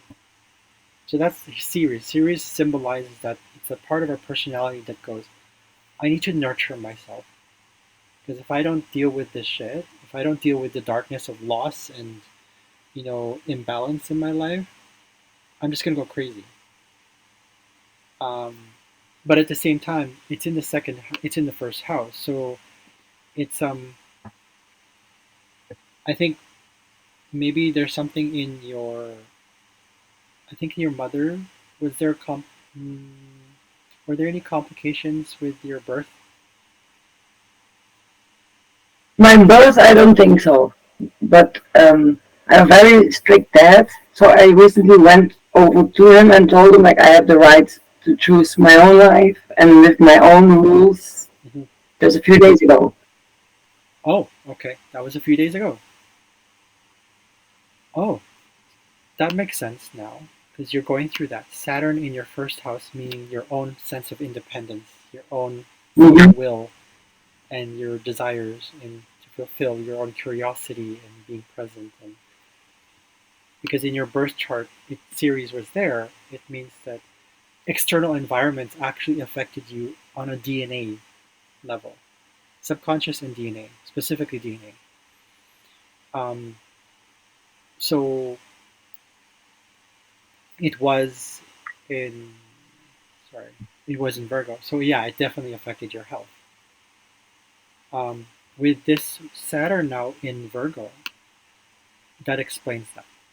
It's almost like your Saturn is telling you, or authority figures are coming to you now and going, or maybe some sort of like limitations that, okay, that's his belief, or that's their belief, or that's the Yeah, system, and how that affects you on a DNA level. It's sort of like, I need to work with that and be certain about it, get the right details because it's in Virgo. It's the little things. Virgo also rules little things. It's about little things, like the little details. So whatever information you're getting towards that sort of self-nurturing that needs to happen. But again, you're probably experiencing these challenges of like limitations, fears. It could be your own fears and your own limitations, but it could be also other people. So that explains the whole father thing. And it does. also old people, older people, the elderly, um, those kind of things. Yeah. There's also this one right here. So you're coming into this whole awareness, just downloads. It's coming through your body, I would say, body, and also through relationships. Maybe relationships are triggering you in a way, and you're sensing that in a way. You're like, okay, this is what they're reminding you of. Okay, but then it's almost like you're getting wisdom from that. You're getting all these right stuff of it. You're really learning how to determine what is the right relationship for you, or at least the right way to relate, the right way to. This is Libra, right? So the right way to, and you're getting all these stuff, but specifically through the physical body. Right? What else? Oh, okay. Pluto is no longer retrograde, or well, it was, and then now it's like it's as because it's shifted. So power struggles with communication. Okay. Do you still have you? Are your siblings still alive? And most of them, yeah. Okay. So maybe it also could be a neighbor thing. Power struggles between you and neighbors, or at least you feel in control. That could also be a thing. You feel a little bit more certain, and you're also possibly transforming. Yes, that also this also means you're transforming through your communication, how you express yourself, and what you're learning about. That one's a given. And that's kind of where your North Node is anyways as well. Your North Node is in Sagittarius here. So that means finding inspiration through. That's why no, okay, that explains the travel thing. Okay, now I get it. Okay. It's right here. It's in Sagittarius. Right, right. So, um, oh, okay. Ixion core Uranus is no longer retrograde in your fourth house. So, sudden changes with embracing your own inner bliss and connection with life um, in your home environment, in your life where it's private. This is the fourth house. Fourth house is also privacy. So, mm, learning to take care of yourself, going back to series now, it's something that's happening with the communication as well. That makes sense. And releasing um, the fact that even though people may not accept you and you cannot find your own bliss when it comes to communication, your self-nurturing self, the fact that you're taking care of yourself and finding ways to do that means that you are actually releasing some of that stuff that it's like, okay, so they believe me. That's their belief. Mm.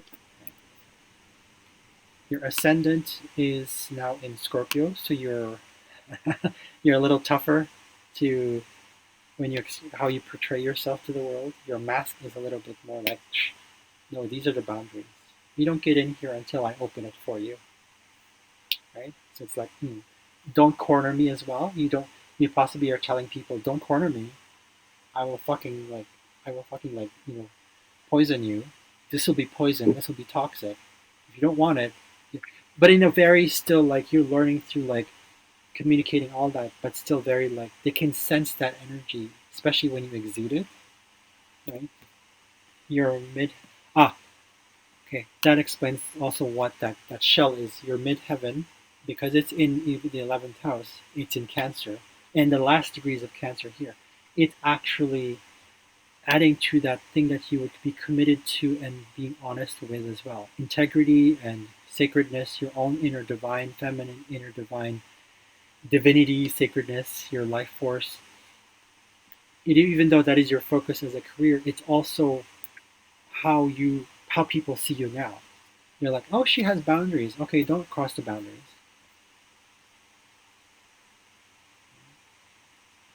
Of like a way to regenerate. In a way, it helps you regenerate and kind of learn from those and find your own like the inner earthness, kind of inner Gaia, and it's actually helping you process all that wounding from childhood with self-worth, with core here and Uranus. As retrograde, now it's not. So it's in the fourth house in Capricorn. So you're definitely more grounded when it comes to you know how to be more discerning, but you need it done through your private life. It's almost like I don't know, maybe this has been happening recently. You feel like you're in a committed relationship now? Oh, okay, that makes sense because it's like Juno